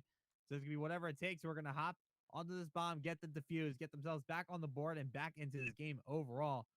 4-2. Pat Pro a little sloppy there, but for the most part, still continuing to dominate in that fast pace. Whatever it takes, they take a round there, and it just puts them in the swing round situation. So once again, finding themselves in a must-win round in order to keep momentum in their favor, because this could very much set Path to Pro up for match point here and to go up 2-0 in the series, which would, I want to say, be a stunner, given that whatever it takes is the number 1 team. But again, I look at this roster, I look at how well these guys have been playing, and Path to Pro really can pull off anything. So I can't say I'm too shocked if they happen to take this one, but like you said, a sloppier round out of them. They're going to find themselves on defense, and with a quick bomb plant, whatever it takes, we're looking to have the pace. Is he gonna steal a play out of the playbook? Gonna grab that B site. And Ghosty on this flank. He's gonna find one with his nade. He's gonna back off. He's gonna kind of wait now, and that's gonna set up the next couple of kills as Mohawk finds himself in a 1v3 now. AR in hand, gonna try to do some damage. He's gonna let the sniper go for right now. 20 on the clock. Has to make some type play. That's gonna be a good start. Ghosty gonna be pushed up towards stairs. They all got a sight of him there. We'll be running out of time here for this defuse, so it should be an easy victory here for whatever it takes. We're starting to bring this one back, so winning the swing round puts them in this game. It's why they call it the swing round. Pendulum back in their favor. Pat the Pro only up by 1 now. Whatever it takes, finding themselves down now. Only 1 round. Really just halting the progress Path the Pro was making here and showing why they are the 1 seed with the composure that they have to be able to bring this back. Not being at match point is definitely something that whatever it takes wants to keep this at. They'd like to be the first one to round 5 to have the best chance at putting this one away. Zinx, the slaying leader, sitting at 3 and 6 here, starting to warm up, get a little bit more loose in the search and destroy as the game goes on, but that's going to be someone you need to turn up for you if you want to stand a chance against a squad as well rounded as Path the Pro. This team's definitely been solid, but obviously whatever it takes. They're at the top for a reason. They're never out of it, Pat the Pro. Gonna stick their heads together. They are gonna get that bomb down on Day. Ghost is gonna be right there for it. Yee's gonna be lying prone, but Ghost is gonna read that one, find that kill. Zinx gonna answer with another kill zone onto Zinx, or on the Pro, sorry. Can't talk today, apparently. Brock's gonna try to find this nade over on the backside. 4v2 situation here for whatever it takes. Brothers are gonna hop right on bomb and try to get the defuse. Mohawk might not be in quite the position, but it doesn't matter anyway. He's gonna get picked off from the top. So the defuse continues. Whatever it takes, winning 3 straight, and all of a sudden we're tied up at 4. Whatever it takes, starting to string it together. They're starting to hit stride with one another, playing off one another well. Great overlooking AR and Zinx to allow Proto to hop that bomb and get the defuse cleanly. Tied up at 4 now. Spart, sniper back in hand. Proto been playing with that, sitting at 7 and 5. Zinx sitting on a 3 streak, as well as Ghosty. Ghosty been able to answer the shot that was taken from Yeez, back-to-back winning those gunfights against Yeez in the mid-map area. Now it's Path the Pro's turn to answer back. Both squads looking to get to match point after this round, and First Blood's not going anyone's ways yet. Whatever it takes, just playing for information. Getting our slow start here for whatever it takes on attacking side. They seem to much prefer just trying to find these first couple of kills, but that's not going to help them out when you can't get the first one. He's going to find one, but Zinx is there for the trade. So at least keep it even for now. Bomb is dropped. So whatever it takes going to have to work to try to grab that bomb right back. Pro loot. Sparty's going to make sure the outside's clear. So now they have an idea. Whatever it takes might get caught here. Zinx gonna get taken out there by Sparty. So now 3v2 situation. I think the call is there that Rocket and Proto are basically both in the back. So the trap is going to be set. Sparty going to get a couple of shots and just wait for this rotation. The rest of his team going to start to get over to the 50 and see if they can do some damage of their own. Now they're completely stuck. They are dead in the back. Proto is going to join a Mohawk. Sparty's going to find one. And look how easy that was for Pat the Pro. They basically just pinched him in. Surrounded them, nowhere to go. Pat the Pro brings us to game point. Great response out of these players too. Oh, once again, they were stifled and had to watch whatever it takes come back. Now they're able to respond and start to silence the momentum that whatever it takes was building up to get to this point. They find themselves getting to that round 5 first, putting themselves in the favored position to close this one out and once again go up 2-0 in a series against this top-seeded team and a Challengers Elite, and whatever it takes. We'll see if they have the answer and the ice to be able to clutch up and take this one. Proto sitting right on the other side of this wall from the Path to Pro player, and once again, another stagnant slow start, just trying to feel for information. Spart's going to open up with a nade. Need to open things up a little bit. Pro's going to hop bomb. Try to get it down here. And it looks like it will go down. Ghosty tried to answer back, wasn't able to get all the shots down. Man advantage here with Pat the Pro, who also had the bomb. Ghosty. Go see if he's got anything below him. He's going to make some noise here. Try to Try to draw away some attention, but Yee's gonna see the gun come through. It's gonna pick up Proto. So 3v2 situation. Sparty gets eyes on Frog there. He's gonna come off for the challenge. Ghosty keeps this map alive. Variable is getting picked off to maintain their early lead that they built up and are gonna take this one 6-4. So they'll be up 2-0 in the series. Exactly what they needed for their long shot for the playoffs here. What they can control, they're doing just that. They are controlling it. They are doing their best to try to win, and coming out and taking two off the rip, whatever it takes, is going to have to make a reverse sweep happen. It's going to go to a game 5 if they want a chance to take this back. Path to Pro have come out, and they've played really hot since the tail end of that hard point. They've just not looked back since then, and between the players like Spartan Pro Loot getting it done in the first blood and just in the slaying and that S&D overall, they're looking great, and they're looking to take this series in a 3-0 fashion as we look to go over to a control up next. So from them, wonderful stuff. You know, all 4 players can pop off at any point and take over. Spark going to do it there for the squad. Prelude at 8-8 with some critical first bloods. 11 of 13 of Spark's kills are going to be not traded, and that's just something you can't have happen, especially against a team this good in Search and Destroy. 4 versus bloods as well, so getting into these engagements early and making sure that whatever it takes felt his presence throughout the map the entire time. Whatever it takes, not really having much going in the KD department. They were lucky that a couple of Path to Pro members also couldn't get much going on. But I think whatever it takes, all their kills came at the right time when they were able to build back up the lead, tie up the game, but they just could not close it out once Sparty got a hold of them. So once again, good job for Path to Pro in order to keep that nice steady. And even though they started to lose their composure a little bit, lost 3 in a row, ultimately able to hold steady, get the last 2. So now we got 2-0 and going over to Tuscan next. Could be potential for them to take this one home. It could. This one fares a little bit easier than Gavatu as far as taking an offensive round, so you stand the best chance to be able to take something on an offense if you get put in a peculiar situation. Obviously, you're going to have to look at whatever it takes, being 3-1 in control, and Path to Pro being 1-3 in control. Still, even though Path to Pro's up 2 on the series, I'm still going to lean towards whatever it takes to be able to respond and take this. But really, they have no choice if they want to win this series. They're going to have to take control and the hard point in the Search and Destroy to stay alive here. Path to Pro could put the stunner on this number 1 team, and sure, that doesn't knock whatever it takes out of top 4, but they've done their part as far as giving themselves the best chance to advance into that top 4 spot and get a chance to go into playoffs. They want to close it out here on the Control and Tuscan. As far as the 2 maps that we have to choose from go, this gives them their best chance. Path to Pro definitely more experience. Don't let the losing record deceive you. They've been here more times than whatever it takes as. So Path to Pro definitely know the things they need to fix, things they need to tighten up on, and they'll probably be looking to implement that here. For Path to Pro, again, like you said, doing the things that they can control, trying to take this series, trying to make sure they at least put themselves in the position so that all the other dominoes can fall.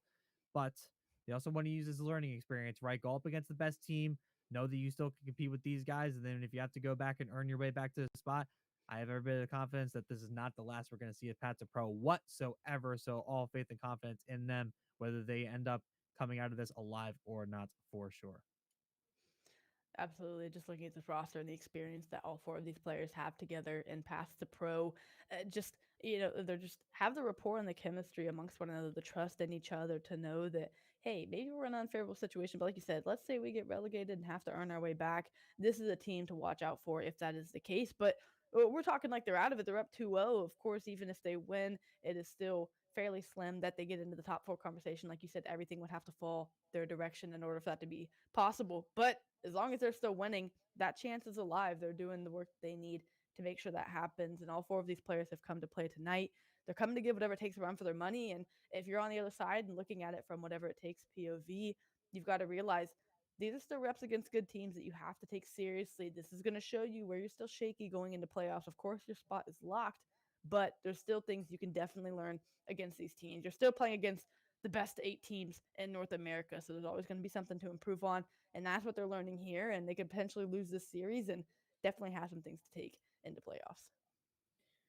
I mean, I couldn't agree with you more. So hopefully we get loaded in here very, very, very shortly. I'm super excited, and like I said, if they end up not being able to survive this Tuscan, we do have back-to-back Berlins towards the end there, which, as we talked about before, has some interesting stats depending on which way it goes. We definitely could see whatever it takes, kind of bring that series back, and even start that reverse sweep process if they do end up getting that Tuscan map because they are 3-0 in that Berlin hard point, whereas Path to Pro there's definitely some work to do in that regard. But over on the search side of things is where we see a little bit of a different story, whereas whatever it takes, we're not able to get much going there. And Path to Pro with the one rep, we're able to get the dub with it. So a lot of different directions this can go, a lot of different realities that could certainly happen out of this series for sure.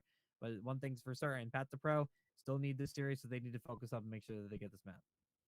They do, and against whatever it takes team, like you said, where they find success mostly in their respawns and maybe in search and destroy, have some things they can work on. You've done your job as your path to pro. You took the respawn. So if this goes to a game 5, you still feel comfortable. If they start to get momentum and win 2 maps back to back, you still feel comfortable going into that game 5, knowing that you have S&D stars, knowing that you shine in that mode, and that you can still win this one. So of course you'd like to do it in that earlier fashion, like you had mentioned. But if it goes the distance, whatever it takes, we're still going to have to earn every single round in that game 5, because past the pro, they took it the distance in this game number 2, at least to around number 10, and were able to close it out. But past the pro have that same capability going into the next game 5 that they could possibly find themselves in. Whatever it takes has to be the reverse sweep if they want to make it happen. And as we're waiting to get things started up here, we know what's in front of us. We know the playoff implications, just to run over them one more time again. Whatever it takes, they are going to be locked at the number 1 seed going into playoffs. Once again, they're just top 4 that advance and qualify. Bottom 4 are all dropped, so that's going to be something different this year as we're looking at it. Much heavier playoff implications as we break things down. UYU are going to lock that number 2 seed. 18 and Cracked punched their ticket, winning their first match in that number 3 spot. And now for Texas Nation, they're playing against Villains right now. Last meeting that series was drawn at 1-1. If Texas Nation wins, they have to hope 18 and Cracked beat Team Raw in order for them to get in, because Team Raw did beat them in reverse sweep fashion earlier in the elite stage. So that head-to-head would go the way of Team Raw, even if Texas Nation wins. But if Texas Nation loses, that's going to bounce them. Team Raw are going to slide in regardless of win or loss. And yeah, still a lot to play for tonight. And I know this series we talk about whatever it takes being punched at number 1 and past the pro trying to claw their way back in a miracle situation for that spot number 4. But anything's possible. And we definitely have some situations and scenarios we're keeping our eyes on as well. And Cass, I don't know if you've seen lately, we did get a score update for the 18 card Team War series, and you'd be kind of shocked at this one. Gavin 2 War ran 18 Cracked out of town, 250 to 116. Oh, wow. Coming out of that hard point. So Team War with a big performance there. 18 Cracked did answer back on Desert Siege Search and Destroy, but it was around 11. They did win that one 6-5.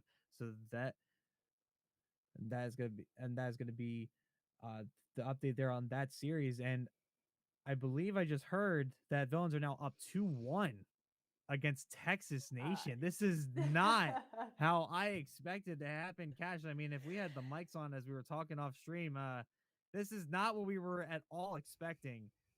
And I don't even know what to think at this point. So now, shockingly, Pat the Pro's situation is still a little bit possible now. It is. Hearing that Villains are up 2-1 against Texas Nation, you need Texas Nation to lose. Hearing the Team Raw is, in a battle with 18 and Cracked, you stand a chance to really make something happen. You want 18 and Cracked, of course, to win, being that locked 3rd position. You want them to beat Team Raw as well. You and Texas Nation are in the same boat, but you need Texas Nation to lose. So things still very much up in the air and questionable for these squads. Villains, maybe perhaps with the craziest storyline of the night, being up 2-1 against Texas Nation, who are seemingly starting to slip away from the round 11 game 5 that they lost against 18 and Cracked. We're going to lob things to a quick break before we get back into the action. Now that we've given you an update on what things are looking like across our NA Challengers standings for the night, we're going to go to a quick break. Don't go anywhere. We'll be right back with more of this action. Last player left in the hill. Can they collapse in time before the reinforcements come in? That's what we're about to find out. Proto's going to do a good job here. Get a couple of kills and just wait inside cage. The rest of his team continues to spawn out. They're going to try to move on to P1 now. They're going to try to make the move early as Ghosty and Zinx in again. But you're here now. Got to make the most of it. Got to grab this round. These map wins are going to be ever so important. You got to build that momentum. You got to take this series. And losing a Bokaj S&D is just definitely something you don't want to do. And Catch, I wonder if you see this trend here. Havoc and Kismet dropping double digits again. For the reach out. Gonna wait. He's got limited amount of time, limited amount of resources, and the walls are quickly closing in. He's got nowhere to go. Gonna get slid on in, and the Villains are going to take this round 11 and tie up the series at 1. Back-to-back round 11s for Tech Hardpoint. They haven't looked back and sitting at about the halfway point in this search and destroy. They're looking to run away with this one. Behind Spartan Pro Loot, really the First Blood leaders, whenever they have found those First Bloods, they have found tremendous success thus far. Yee's sitting at 0-1, gonna look to try to find a kill here as this game continues to go on, but on Brock. Ghosty's gonna try to find one. Prolude's just gonna be able to win that one. Prolude's just snapping on people. 7 and 3. He's gonna go for the pistol kill as well. Oh man, I'm sorry. I switched to Prolude for a second. I don't know what I was looking at.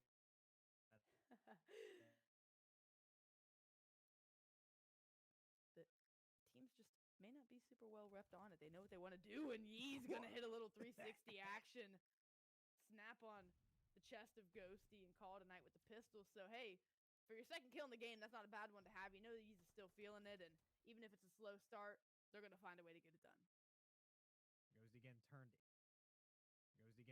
into one there. Just can't let that happen. They're on that B site. So now they are able to even back the score up. So at least giving them a chance. And Rocky especially going to find one more kill to put Yeez in a 1v2. Time is on his side, 22 on the clock. But running out like that is certainly not going to do him any good. So it's going to be whatever it takes. We're going to hop onto this bomb. For one exchange, last player left in the hill. Can they collapse in time before the reinforcements come in? That's what we're about to find out. Proto's going to do a good job here. Get a couple of kills and just wait inside cages. The rest of his team continues to spawn out. They're going to try to move on to P1 now. They're going to try to make the move early as Ghosty and Zinx in again. But you're here now. Got to make the most of it. Got to grab this round. These map wins are going to be ever so important. You got to build that momentum. You got to take this series. And losing a Bocage S&D is just definitely something you don't want to do. And Catch, I wonder if you see this trend here. Havoc and Kismet dropping double digits again. For the reach out. Gonna wait. He's got limited amount of time, limited amount of resources, and the walls are quickly closing in. He's got nowhere to go. Gonna get slid on in, and the villains are gonna take this round 11 and tie up the series at 1. Back-to-back round 11s for Tech Hardpoint. They haven't looked back and sitting at about the halfway point in this search and destroy. They're looking to run away with this one. Behind Spartan Pro Loot, really the First Blood leaders, whenever they have found those First Bloods, they have found tremendous success thus far. Yee's sitting at 0-1, gonna look to try to find a kill here as this game continues to go on, but on Brock. Ghosty's gonna try to find one. Prolude's just gonna be able to win that one. Prolude's just snapping on people. 7 and 3. He's gonna go for the pistol kill as well. Oh man, I'm sorry. I switched to Prolude for a second. I don't know what I was looking at. For one exchange, last player left in the hill. Can they collapse in time before the reinforcements come in? That's what we're about to find out. Proto's going to do a good job here. Get a couple of kills and just wait inside cages. The rest of his team continues to spawn out. They're going to try to move on to P1 now. They're going to try to make the move early as Ghosty and Zinx in again. But you're here now. Got to make the most of it. Got to grab this round.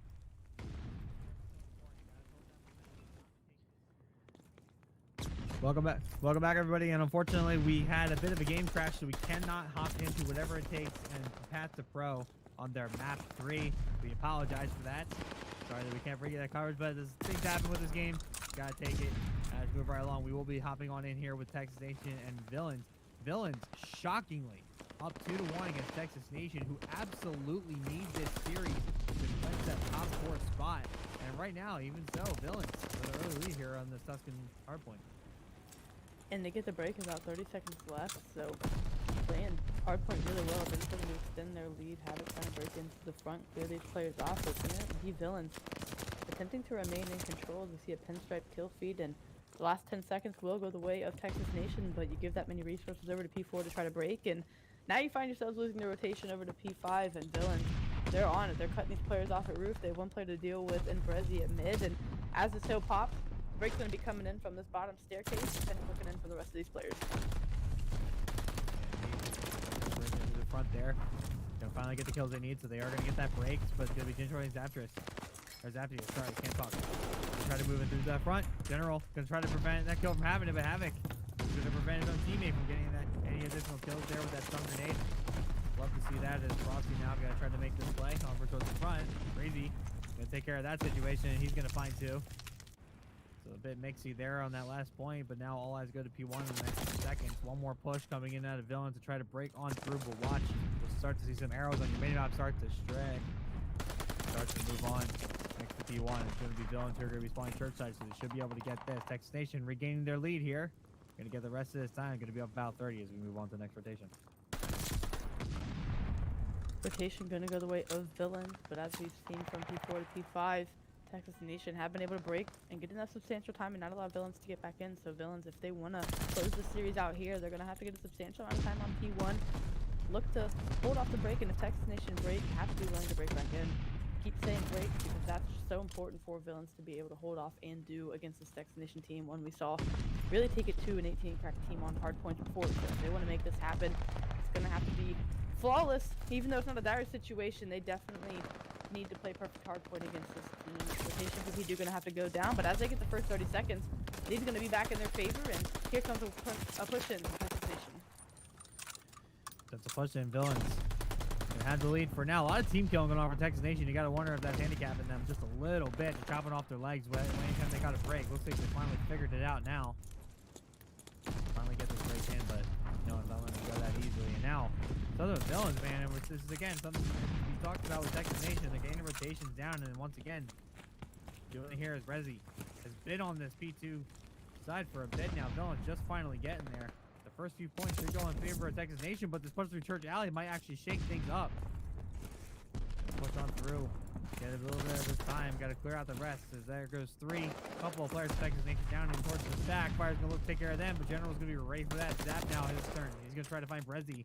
But is not able to take it home. Brezzy. General continue to do his work and try to break on through this point. Texas Nation going to try to keep this nice and close. Don't want to let this get out of hand here. These kills are certainly going to help. But Fire is going to just use the flowers there in the gate. As a nice little barrier is going to defend himself. Villains continuing to maintain. They'll be able to get this lead. And now foot race to P3, and I think Villains might have this one as well. The fact that they were able to break him with 20 seconds left, get the rest of this scrap time, fly through mid-map of Church, Zap's able to turn and get one on rotation with 3 players trailing. Villains, where has this Villains been the entire time? They're playing such great hard point right now. Of course, it's only a 15-point lead, but on the rotation, they're looking super sharp. We're still seeing the kill feed go completely the way of Villains, as now no one's quite on time, but a little more control granted. As these players start spawning up close, they're going to jump in this hill, but this pinch from roof side is going to be important. A big gunfight coming down. Kismet has been having some bad luck with those nades tonight. We saw in that original series with their grenade just hopping off and killing him on Rokai. Villains still maintain the lead. Texas Nation finally had the point in their favor. Rooftop spawn still belong to the Villains, to the bad guys. So Frosty gonna come on in. He's gonna find one. Try to find Brady on the inside, but that grenade from his own teammate is gonna take him out and annihilate that push. And Texas Nation is gonna be a little late on rotation here, as Villains should be able to get control of mid map and get the spawns as well. But now it's gonna push through you. Fire's gonna be ready for one. Is he gonna be ready for two? No, he's not. Brezzy gonna win that one. Continues to push on through. Try to get this time here.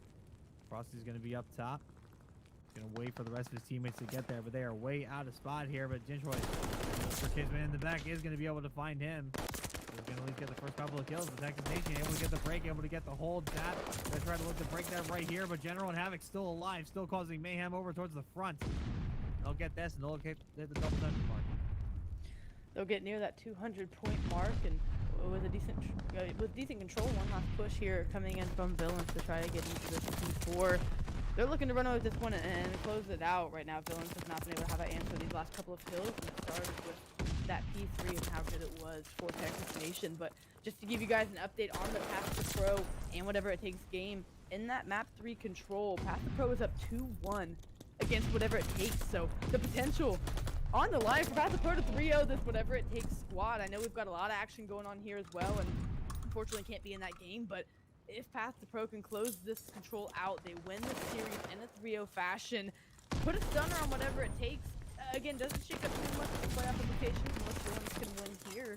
But a wonderful update for that series, and as we still have a battle raging here on this P5, it's going to be Villains in control for the time being. They've closed what was a 50-60 point gap, now down to about 30-40 points.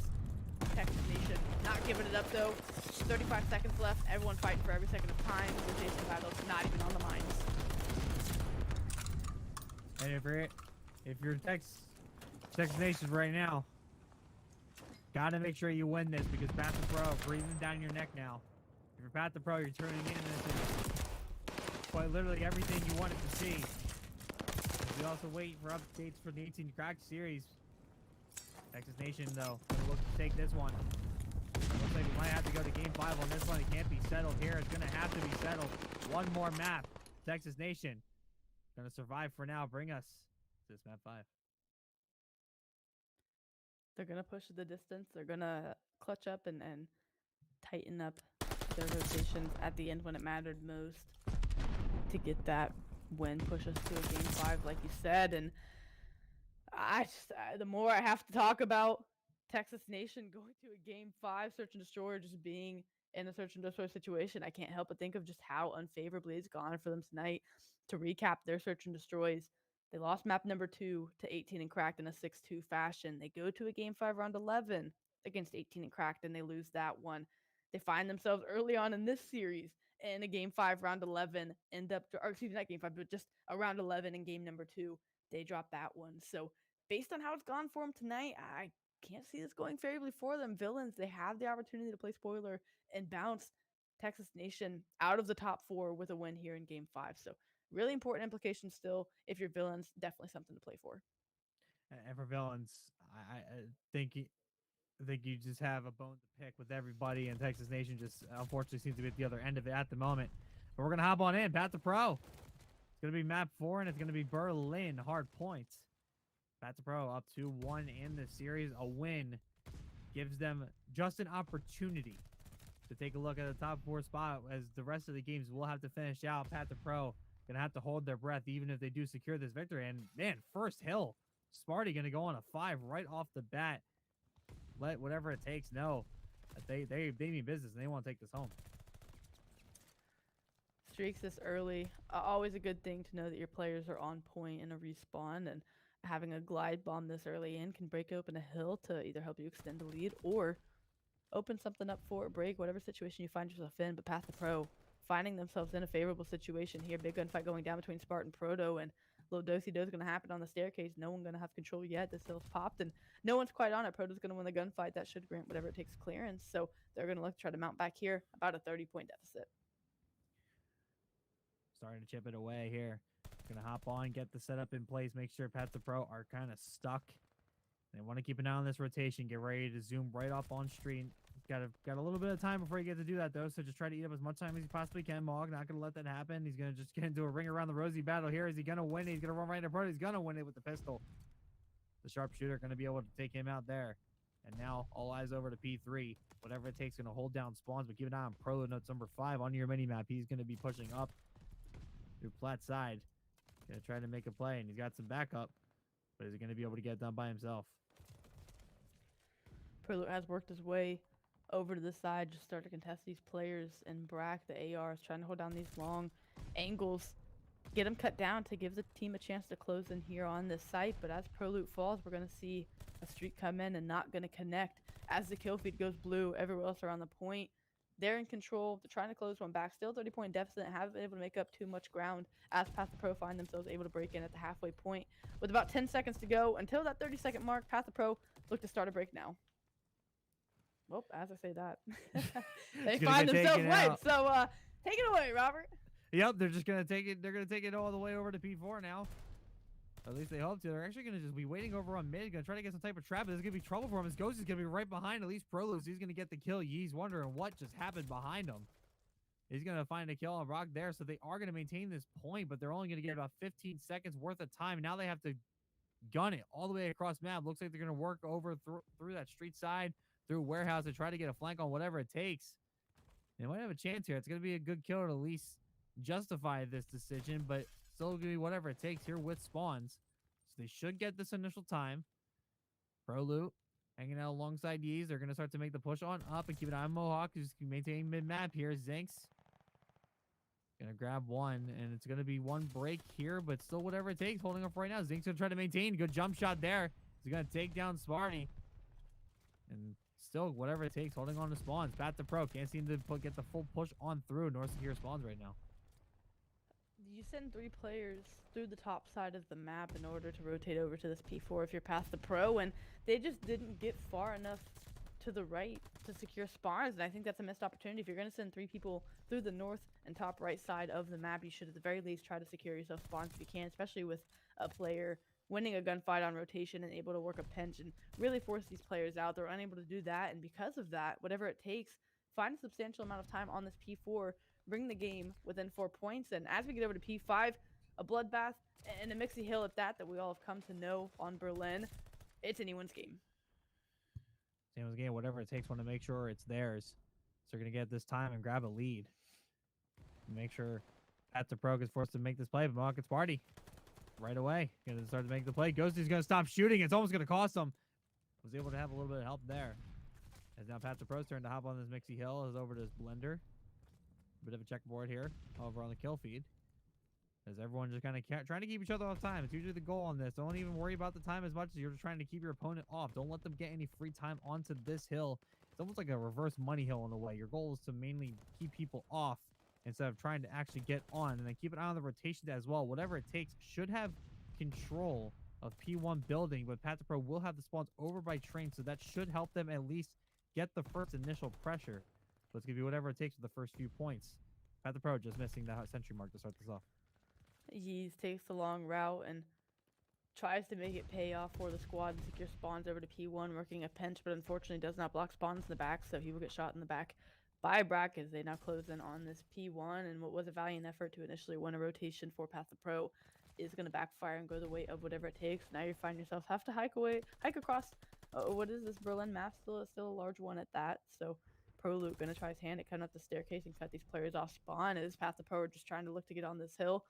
They're extending their lead now here a bit, able to get in and hold off this time. Can they keep these players pinned in their spawn? That's going to be the question in order for them to get substantial time. And Pat the Pro definitely going to get some substantial time here. Ghosty going to try to make one final attempt at this, but it's going to be whatever it takes that are pretty scattered, which is going to give Yeez a lane to get into his P2 basically for free, but he's going to be able to find Brock as well, so he's going to have some backup now. A near 50-point lead here for Pat the Pro, as they should be able to have rotation as well. They just got to make sure they get Zinks off this back spot, and I don't think he understands that Yeez is behind him. And now he's going to know he's going to turn around. He's going to lose the gunfight, so it's going to give Pat the Pro a big chance. Look at Mohawk covering in this mid as well, so giving a problem to whatever it takes. You can't seem to find any lane to break at the moment. They're going to spawn all the way over by P3. Meanwhile, Pat the Pro continue to just rack up this time. And it's going to be Yeez there going on a 5. He's going to look for straight. Going to get taken down, but just it's all red right now in the kill feed. This is a massive hold here out of Pat the Pro. It's really starting to show on the scoreboard. A hold that is blowing this game wide open in their favor when this hill is all said and done. If whatever it takes cannot get any kind of contest in, could be a near 100-point game, and this is where we saw Pat the Pro on that Gava2 hard point start to take over and really blow this game open as well. Was on the second set of hills on this kind of mid to late part of this game. Now about 25 points from that 200-point mark. Obviously 250 is the goal, but whatever it takes, have a pretty steep mountain to climb, and it starts with getting a full 60 and then some on this next hill. Past the Pro are going to look to be quick on the collapse. To go down immediately as Pat the Pro start to make the push on in. Sparty gonna find a third. They should be able to get the flip here, and it looks like they will absolutely do so. Pat the Pro have turned on the 5th gear and are gonna hop in here, so whatever it takes. Gonna try to make work here from Plaid, but Pat's Pro gonna hit that double century mark, so it's gonna put the pressure now on whatever it takes. They have to start making these kills, making these plays here, but it looks like they're just getting lit up on the inside. And they're going to continue to hold spawns as well, as Brock's just going to wait inside the fire. He's going to go with the pistol. He's going to find that grab. So a couple of great kills at least holds Pat the Pro at least just a little bit at bay. Sparty going to try to make a couple kills of his own. He's got some backup with him as he goes in for the chow. But still Brock finally going to get taken out. So Pat the Pro fighting for his last few seconds. But whatever it takes are going to be next. But it's about a 100-point lead here. So a lot of work to do. And it feels like once a team hits that 200-point mark, every second matters. And of course, the correct answer would be that every second matters in a hard point, regardless of the scoreline. But when you're down 100 and the team has already crossed that 200-point mark, you have to fight for every second of time and try to win a rotation. Fortunately, for whatever Wow. it takes, they are able to try to fight and at least make that last bit of scrap time contest heavy. But with the glide bomb coming in, this opens up spawns and a lane for Path to Pro to come in. Not enough time to close this out here, as they've simply kept Path to Pro off of this P4 time. Not getting any of their own isn't going to help them, especially when Path to Pro is 35 seconds from taking the series. Able to secure spawns as Pat the Pro after a couple of streaks and a couple of kills over towards the front. So Mohawk going to make sure that he keeps whatever it takes on their heels. But right now, going to look to try to hit 230, but keep it on P5. Once again, it's going to be all on whatever it takes to make sure Pat the Pro doesn't really get much time, as they will only be about 19 away. Make it 20 from taking this series home, and this is the hill to keep them off of. And you also got to keep an eye on rotations as well. Got to kind of string these together. You got to make sure you're keeping Pat the Pro at bay, but you also got to make sure you are ready to roll. You got to get on that P1 first. You do not want Pat the Pro to get in there and get that set up, or else it's going to be all over for you. And with this little score remaining, you got to play perfect. They've got to find a way to get time here. I know you were saying P5, you've got to at least keep Path to Pro off of it, but somehow you've got to find a way to get a few seconds, and that's just not the case at the moment. Path to Pro finding a way to get time here and there, and that's really all they need, being about 10 seconds from closing this one out. Just take a little bit of time here and there.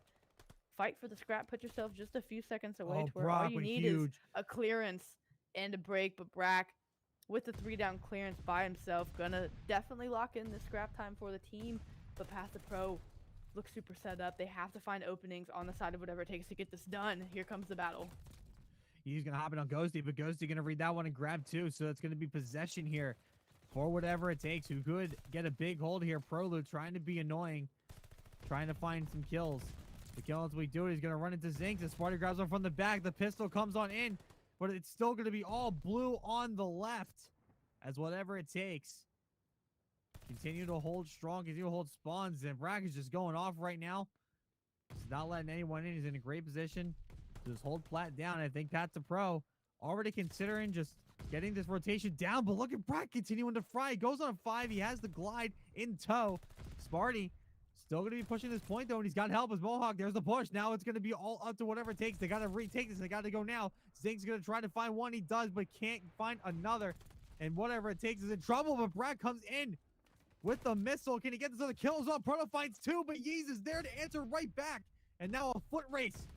And this contest just has to happen. They just have to touch it for a second. And now Pat the Pro cannot win it, or else they will. Oh, they do got it. They got it at the last possible second. The last final kill goes in favor of Pat the Pro, and they will take this series. Path to Pro going big, and props to whatever it takes for trying to make the comeback. Behind Brack, of course, going 33 and 26. 3,400 damage there to close this out, and an impressive stat line, and again an impressive effort from whatever it takes, but they put themselves in a bad situation there in the mid game, and that just let Path the Pro take that series in a 3-1 fashion. Again, I can't stress how important, even if you have your spot locked, there's still so much you can learn, and you should still take these reps against these teams seriously. Not that whatever it takes was not taking those reps seriously, but Path the Pro coming out, clutching up, and saying, hey, we've done our part to secure a potential chance at getting into top 4. Now can the rest fall into place around us because we did our job? And if you're Path the Pro, as much as you would have liked to have taken games earlier to set yourself up in a better position, you're in the situation you're in now, and you've done your part. And I will say, just as Pat the Pro had their stock going up, and it came crashing down in a heartbeat. So remember, Texas Nation now in a game 5. So they could be able to win that and just completely force Pat the Pro out. And ATN Cracked also up 2-1 after they won that control. So still a lot more COD to play and a lot more results to wait for as we take a look at these Berlin stats. Definitely will look at Brack there, who got a lot going on for him. He went 33 and 26, just completely top fragging for whatever it takes, getting 24 non-tradeds as well. Didn't really have much help whatsoever. Meanwhile, over on Pat the Pro, you see Sparty, 36 kills, 29 non-traded kills. So he was being an absolute menace for everybody else, and the rest of his team definitely followed. The team did what they needed to behind Sparty, who was leading and slaying, and they were able to close out one out in an 80-point fashion. Like you said, Brack, we're really doing everything for whatever it takes, doing just that, whatever it takes to try to give them a chance in this one. Unfortunately, not enough for him here. So We're still waiting for more results to come in, and we'll hop on board with the games that we can. But that's going to be Path to Pro putting a stunner on the #1 seed in whatever it takes here in our NA Challengers action. And though Path to Pro have a slim chance at getting into playoffs, like we keep saying, they did their part, but we're going to jump into this map 5 here. We're just waiting on a couple more things between this Texas Nation and Villains squad, and it's going to be Villains. Or excuse me, they're flipped, but Texas Nation's actually going to be the one up 2-0 here in this game 5. Villains looking to try to make an answer. I was going to try to find an answer indeed here. Be down to, oh man. It's going to be 3 right now, 24 seconds on the clock. General. Gonna put your foot down on that one. Gonna be looking for fire as well. Can't quite do it now. 2v2 situation here. That's gonna turn right around, right on Havoc. That it. He's gonna find Brezzy as well. Zap gonna get those kills. Bomb gets defused. So it will be Villains getting on the board. Great play from Zap. Wonderful little 2-piece pop there to secure the round for the team. They answer back with the defensive round of their own, going to find themselves on an offense. And of course, the strategy on Tuscany, you want to get to that A site. You want to get the bomb down sooner than later where you can. That's just going to give you that clock, that time advantage.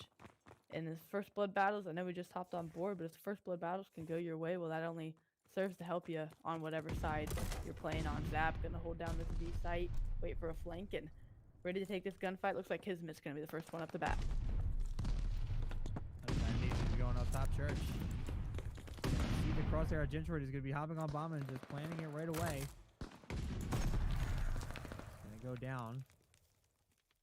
He's going to try to keep his peek on you as Zap also finds a kill. Now Kismet wants this mid map and he wants it now. He's going to have to go through fire to do it.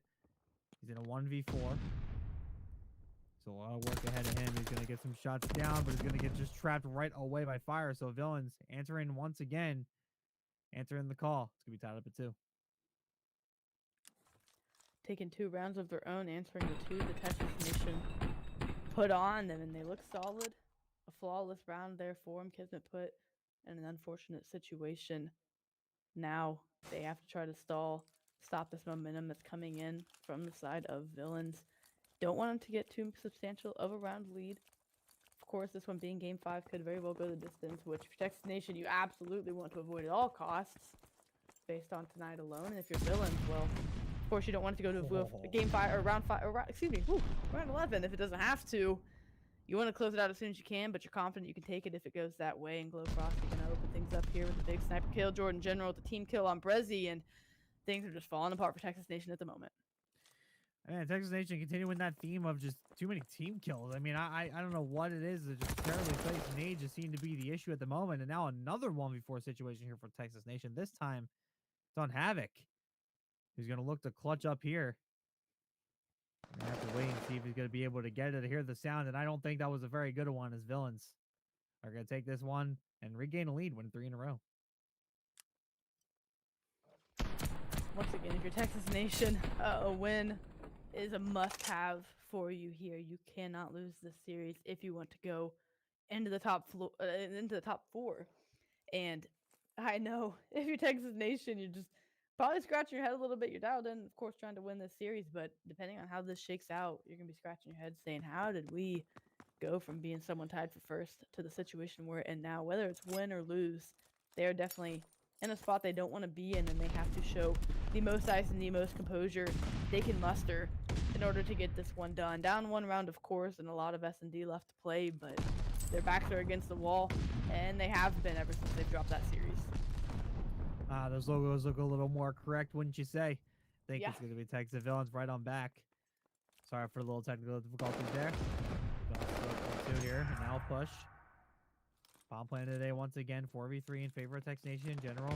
With that AR continuing to fry, finds Frosty. Brezzy now. Don't think saw that player to his left, but now he does, and Fire's going to win that exchange, and the Kismet just hopping on right for the defuse right away. I don't think any more Villains is anywhere near as it continues to, oh no, he got it at the last possible second, but it doesn't matter.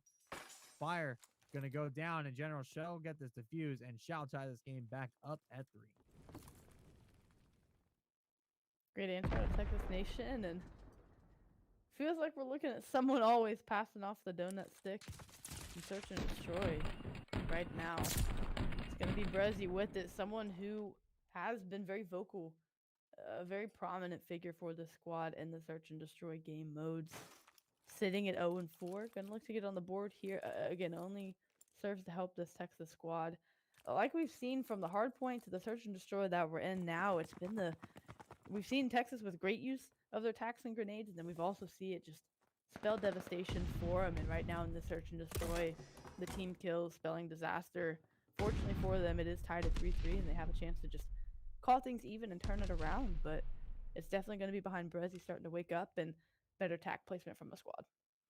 What do we keep saying about two players for Texas? Just having a decent game, but just getting no help. What are we seeing once again here in the search Tuscany? Same exact idea as Detroit now. Gonna look for Kismet up top. Bomb does get planted by Texas Nation over on the A side once again. Less than 30 seconds to go. Detroit gonna try to make the most out of General. He's got a little bit of help. But Brezzy's not gonna let it happen. Finally getting on the board is Brezzy. Has it out for this. The 3 go down right away, making 4. Texas Nation lining them up there at top fire. They were committed to getting up to that window and trying to get a couple of kills, but ultimately it was Texas to fire back. They always do. They're up 4-3. Two players, like you'd mentioned, playing well for Texas. They find themselves 0-3 thus far tonight, but where it matters most, they could turn things around and win not only the map, but the series that matters most for them this evening. But yeah, those Villains players more than determined to try to get in that window and challenge Brezzy and Jordan General. And that's not a fight I'm going to try to keep scaling up a wall to take. Villains opt to do it, now find themselves down 4-3 here on an offensive round. Detroit, their bomb carrier, finding a lot of success getting this A plant down quickly. Will they have that same option here, or do Texas look to counter? Texas might look to counter. They get that first kill, but trade is always going to be there. You always get your trades here. No room in challengers for nobody can get trades. Fire moves on up to P5 side. Just going to get a better position. Just going to regroup with his squad. Make sure they can actually make this push happen. Bomb is dropped over by the A site, so Texas definitely have an advantage here. They look and then just try to play slow. We saw this before, so they want to let Villains just kind of come to them. Don't need to go out of their way at the moment. As Zap's going to grab the bomb and just immediately get on the A site. Going to get this plant. Ball in the court of Texas. Brezzy is all the way through. Kismet does find that first kill, and a bit of a split here for Frosty and Zap, and Frosty gets caught. So it's going to be all down to Zap in a 1v3. But Kismet's just going to immediately hop bomb. And he's not going to get there in time at all. As Brezzy's going to find that kill, and Texas are going to put this one to match point. I love the play from Texas there to send two players on the flank. That forced Frosty to run right into the sight of Jordan General waiting outside of the church. So when it matters most, they're making the right decisions on defense, able to get the fuse and send themselves to match point, series point in this game. Number 5 between Villains. A closer series than they would have anticipated, but still a chance to close it out here. And 18 and Cracked being up 2-1 against Team Raw, they've got to be feeling pretty good about their odds of getting in the top 4. They know the job's not done, though, until they close this one out, and that's their main focus. Definitely don't want to let this one go around 11. I'm sure they're sick of them at this point, so just try to close this one out here, and you can be done. Kismet has the bomb in tow. He's got some help. Havoc going to be pushed all the way up here to P5 side. Going to be ready on that rotation and see if he gets any picks. Frosty, though, speaking to picks, going to find Brezzy. General's just going to keep an eye on top, see if anybody feels like playing and going on duel with him. Looks like it might be Zap who's going to drop down. Now 42 situation here for Villains. Havoc going to find one. Can he find two? Can he use that door as a weapon? And General's going to be there for the help. That's a great help. So now, man advantage side is going to be 2-2. 36 on the clock. Still got to go grab this bomb again and get it right back down if you are Texas. So it's going to be General and Havoc. I mean, if you're going to leave 2 up, might as well be your 2 top fraggers. It's Fire. He's going to play careful. He's going to keep playing around this area, but now Street coming in from above. The information is going to be there. General going to be able to find one. No, he can't, but Havoc does find Fire. So they absolutely know where the last player is. But now they're going to rush bomb. 10 seconds on the clock. The rush coming in through mid alley, and Havoc might get caught here. He does. So General's going to come on through, and he will grab the kill. So Texas Nation will grab the series, doing everything they needed to do. And I wish I would have caught a little bit more of that time. I was trying to see with Havoc flying added the game clock. I don't know that Frosty had to fly and get that kill. Havoc really not having much time to get the plant, but there must have been, I know it was about 15 seconds or less to get the bomb and get the plant off. Frosty feeling like he had to fly them to get him killed off of that Jordan General there to play the trade. So we're going to bounce over to our map number 5, UIU against Bear Claw. They've had to have the reverse sweep happen, I believe, if I can recall it correctly. Bear Claw did go up in a surprising 2-0 fashion against number 2 seed UIU. So again, these teams here towards the mid pack and bottom really giving these teams a run for their money. UIU going to take around there, find themselves up 2-0 in a game 5. S&D Bear Claw looking to take a game off of a top heavy team.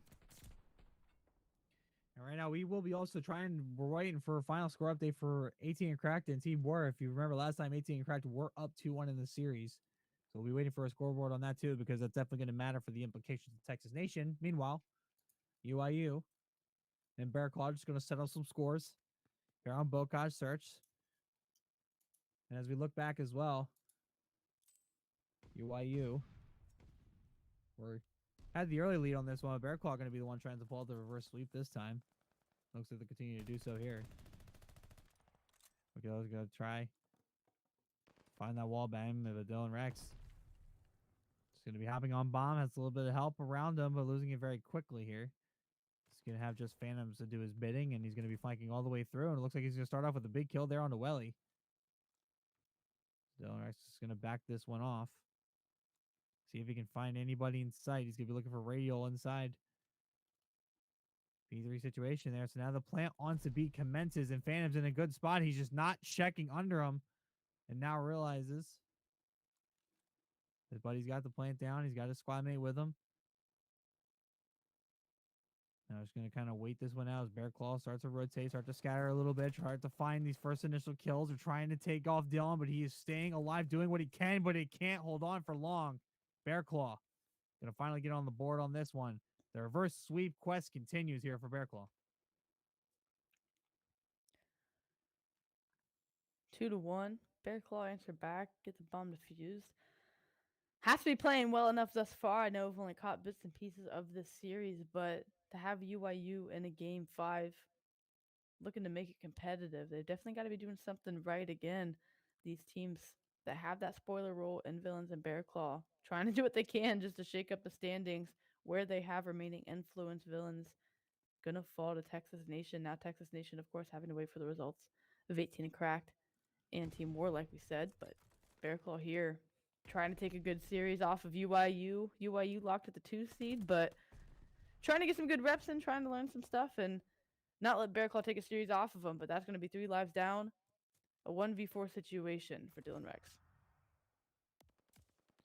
And it's really not going to be enough as you got 2 players coming in from mid there. So Bear Claw going to tie this game up, and the reverse sweep conquest continues here for Bear Claw, who at this point just want to use this as much as they can, get as much of it as they can, get that info, and be ready for the next stage of challengers for sure, as well as get some bragging rights against UIU. I mean, definitely a lot of chirping you can do in any reverse sweep fashion. It doesn't matter if you haven't won a single map. If you reverse sweep after the fact, even if it means nothing, you can still have a lot to say. I feel like you'll have a lot to say forever if you win a match like this. So, Bear Claw gonna look to do just that. Absolutely. First blood battle, at least these last couple of rounds, very much going the way of Bear Claw and in dominant fashion. They've been winning the rounds with ample lives left up. Dylan Rex gonna slide into this A site, look to get a bomb down quickly. Scrap's gonna get a kill, traded out immediately, but Johnny gonna be the one to answer back and set the man advantage in the favor of Bear Claw. Now 1 player left to find before hopping on the defuse. It's just a matter of sniffing this player out in Welly and getting the round done and dusted. UIU gonna answer back. Gonna retake their lead. 3-2 now against Bear Claw. Just back and forth action here on this Bocage Search and Story. It's what you expect out of this map for sure. So, game continues on. Bear Claw gonna want to just make this interesting again. Just tie it right back. It's funny, UIU, another donut stick pass. This time we're getting passes across series as Dylan Rex currently holding this one 0-3 right now. Gonna try to wake up a little bit, help the rest of his squad out. Try to make this a little more convincing here against Bear Claw, who could also use some work in the swinging department. That'll help his scrap. He's gonna find Welly there with the nade across map. Radial. Gonna see if Scrap wants any and realizes he probably doesn't. So he's gonna back off and just regain. Push over towards A commences here for Noisy. As Dylan Rex. Gonna try to be ready for him. Again, nice slow play. Here to Bear Claw. We're gonna have to see once it works if he jumps on through, but Dylan's surely gonna be ready. Radial gets a team kill, gets Dylan Rex, so Oh wow. gives that one to UIU. Thought I had a chance there that last gunfight, but UIU gonna go up 4-2 here. Starting to really run away with this one. The kills going their way. Map presence and positioning also very much favoring this UIU squad. And just looking at the squad and who all is on this team, really the standout player for me that I've seen is Johnny. Anytime I'm able to watch this UIU squad, my eyes are on Johnny being the top slayer and leader for the squad. The new young gun on the team, really making things, his presence especially felt on the map, especially on this Bacage. And definitely going to be looking over the series stats for this because without a doubt, Johnny's been that impact player for the team. But the other three players around him playing fairly well. Dylan Rex still with bomb looking to get a kill on the board, but it doesn't matter. Them being up 4-2, they just need to start to close this one out. 2 rounds away and looking to chip away bit by bit. Scrap with the sniper gonna be real aggressive, going like, hey, good look. Not gonna be able to find that kill. Noisy following up as well. 4v2 here for Bear Claw. Looking to try to take the swing round back in their favor. That's gonna help is Chris. He's gonna find Johnny. It's gonna be all up to fan out. He's gonna get caught by Noisy. So Bear Claw gonna continue to stay in this one. 4-3 UIU, but Bear Claw, they're on their doorstep. And as we're sitting in this series, which once again doesn't have any playoff implications for us, but a good series nonetheless. Anytime we can get to a game 5, it's a treat. We are waiting for confirmation on whether 18 and Cracked was able to take down Team War. If 18 and Cracked beats Team War, Texas Nation find themselves slotted in that 4th spot for playoffs. And if Team War happen to take the series the distance and happen to take a win from 18 and Cracked, they are going to find themselves in that 4th spot. So Team War not going to go quietly into the night knowing that they could control their own fate and get into the 4th spot. Texas Nation living on a prayer. And I believe we just got confirmation that 18 and Cracked did win the series. So wow. Texas Nation going to drop to 18 and Cracked, have some hard feelings against them, and immediately be their biggest fans as they take it to Team War. Now Texas Nation slotted in that 4th spot, scarier than what you wanted. Your fate was out of your hands, but 18 and Cracked help you out, get you in that 4th spot. So we got our 4th set, but we will talk about that after this matchup. Definitely want to see how the reverse sweep concludes here. Bear Claw, of course, going to make it interesting and tie it right back up. We could see a reverse sweep round 11, and I think that's a perfect way to put a pin in what's been a great night of challengers. So, you know what? Let's see one more back and forth, and let's get us there, boys. Couldn't agree more. It's been such a fantastic and interesting night of games, and just to get us some more COD Challengers actions, especially with all of these playoff implications that we had tonight. This would just be a wonderful way to close things out. Bear Claw looking to just contest this team. Chris Radio and Noisy leading the way for the squad, keeping them in this one, drawn a 4-4. So yeah, nice little back and forth one more time. Send us to a round 11. Definitely something I'm looking forward to seeing as Noisy has worked his way around the back. His teammates are going to pick up 2 on the other side, so even though the life count is even, Noisy may have found the opening. Opening comes in, and all of a sudden, Dylan Rex finds himself in a 1v2, a little more manageable than a 1v4. Ooh, the trigger display goes on Noisy. Looking for Welly now, 1v1. Welly is going to reset. It's like preparing for a joust. Everyone just going to their corners, waiting for the bell. And they'll get right in each other's faces here very, very shortly. I think Welly did take some shots here at Rex, who's going to back up now. He's going to grab the bomb, probably think about playing this one, but he also might be thinking about the shot. He's going to keep checking every spot over in this house side. Welly not going to be too far behind him. I'm trying to think what Rex is doing here. He's just going to keep trying to rotate around, going to try to get eyes on Welly, and he does. And Rex is going to be able to get that one. The clutch up continues for UIU. trying to prevent the reverse sweep. So they're going to bring us to match point here on 5-4. And the 2 kills Dylan Rex have had has helped secure the squad. This 5-round, not lead that they have, but at least position that they find themselves in here at series point. 2-6 for Dylan Rex, and what a way to get on the board here at the end, just to really try to put things away for the team. Now 1 round away on defense, I might add, from making this happen. Bearclaw, you've had the ability to answer back in the first bloods and the slaying. Just play your game, do what you know works best, and you could draw this one to a round 11. Don't let UIU force a mistake out of you early and cost your first blood. On the attack now is Bearclaw. We're trying to keep the hope alive. Just kind of playing nice and slow. Don't want to let them get easy picks. Everyone's just kind of jiggling in place. Everyone's just waiting. See Radio kind of sitting down by those zig stairs, and now Noisy going to join him, and now here comes Bearclaw. They're going to get ready to push on through, and you see the sights as we scroll through UIU. They're going to be in plenty of position here, so it's going to get real bloody in a heartbeat here. Just waiting for the first initial sighting. Now UIU going to rotate a little bit. Johnny's going to look, doesn't see the Chilla there on the God tank, and Chilla sees Scrap, sees Johnny, going to find him. Going to be a good first blood, and the help comes on in. Scrap just caught way out of position, so now a 4v2 scenario. But Chilla doesn't see Phantom to his left, so Phantom's going to win that one easily with a grenade there. So now it's a 2v3 scenario here for UIU, but the positioning, Phantoms finds one. Noisy's got to get his bomb down, he holds. Rex and Phantoms, though, going to find 2 kills. It's going to be all down to Welly to keep the series alive, and he's going to get shot in the back. So UIU crushing Bearclaw where they stand. Couple of shots to the ground, and UIU going to win this series. You hold off the reverse sweep. You learn a little bit more about yourself as a team and where you can look to improve going into playoffs as you have that number 2 spot locked. Take it in a game 5 fashion, 6-4. Again, maybe the series extended a little further than you would have liked to, but hey, you close it out. You end the night with a position and a qualifier lock, and now we have our playoff standings. We have the 4 teams that we're rolling with going into playoffs.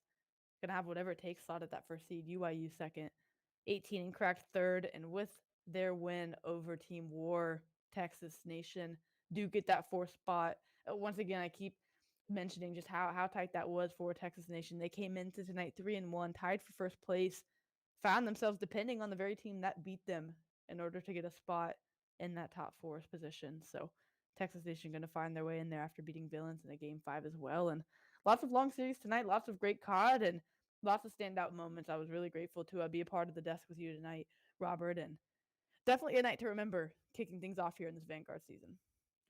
Absolutely. Challengers has been heating up for sure, and this top 4, oh, it's going to be a lot more fun to watch, and the cups that are going to continue on. There's a lot of teams to keep an eye out for. Obviously, the bottom 4 teams going to have to fight their way back in. But as I was saying with Pat the Pro, they're going to be back. They're going to be hungry, and it's going to be a hell of a ride for all of these teams for sure. So, but I do believe that does conclude our coverage here for the evening. We had a lot of great games here tonight. I'm glad we were able to jump back and forth between everything. Cash, likewise, it was great to hop back on with you again. Hope we get to do it more in the future. But as for everybody else out there, thank you so much for tuning in and continuing to support Challengers. Things are just getting started here. We got a lot of COD to play throughout the rest of the year. I hope you guys will stick around for it. So with that, we'll bid you all good night, and we will see you next time.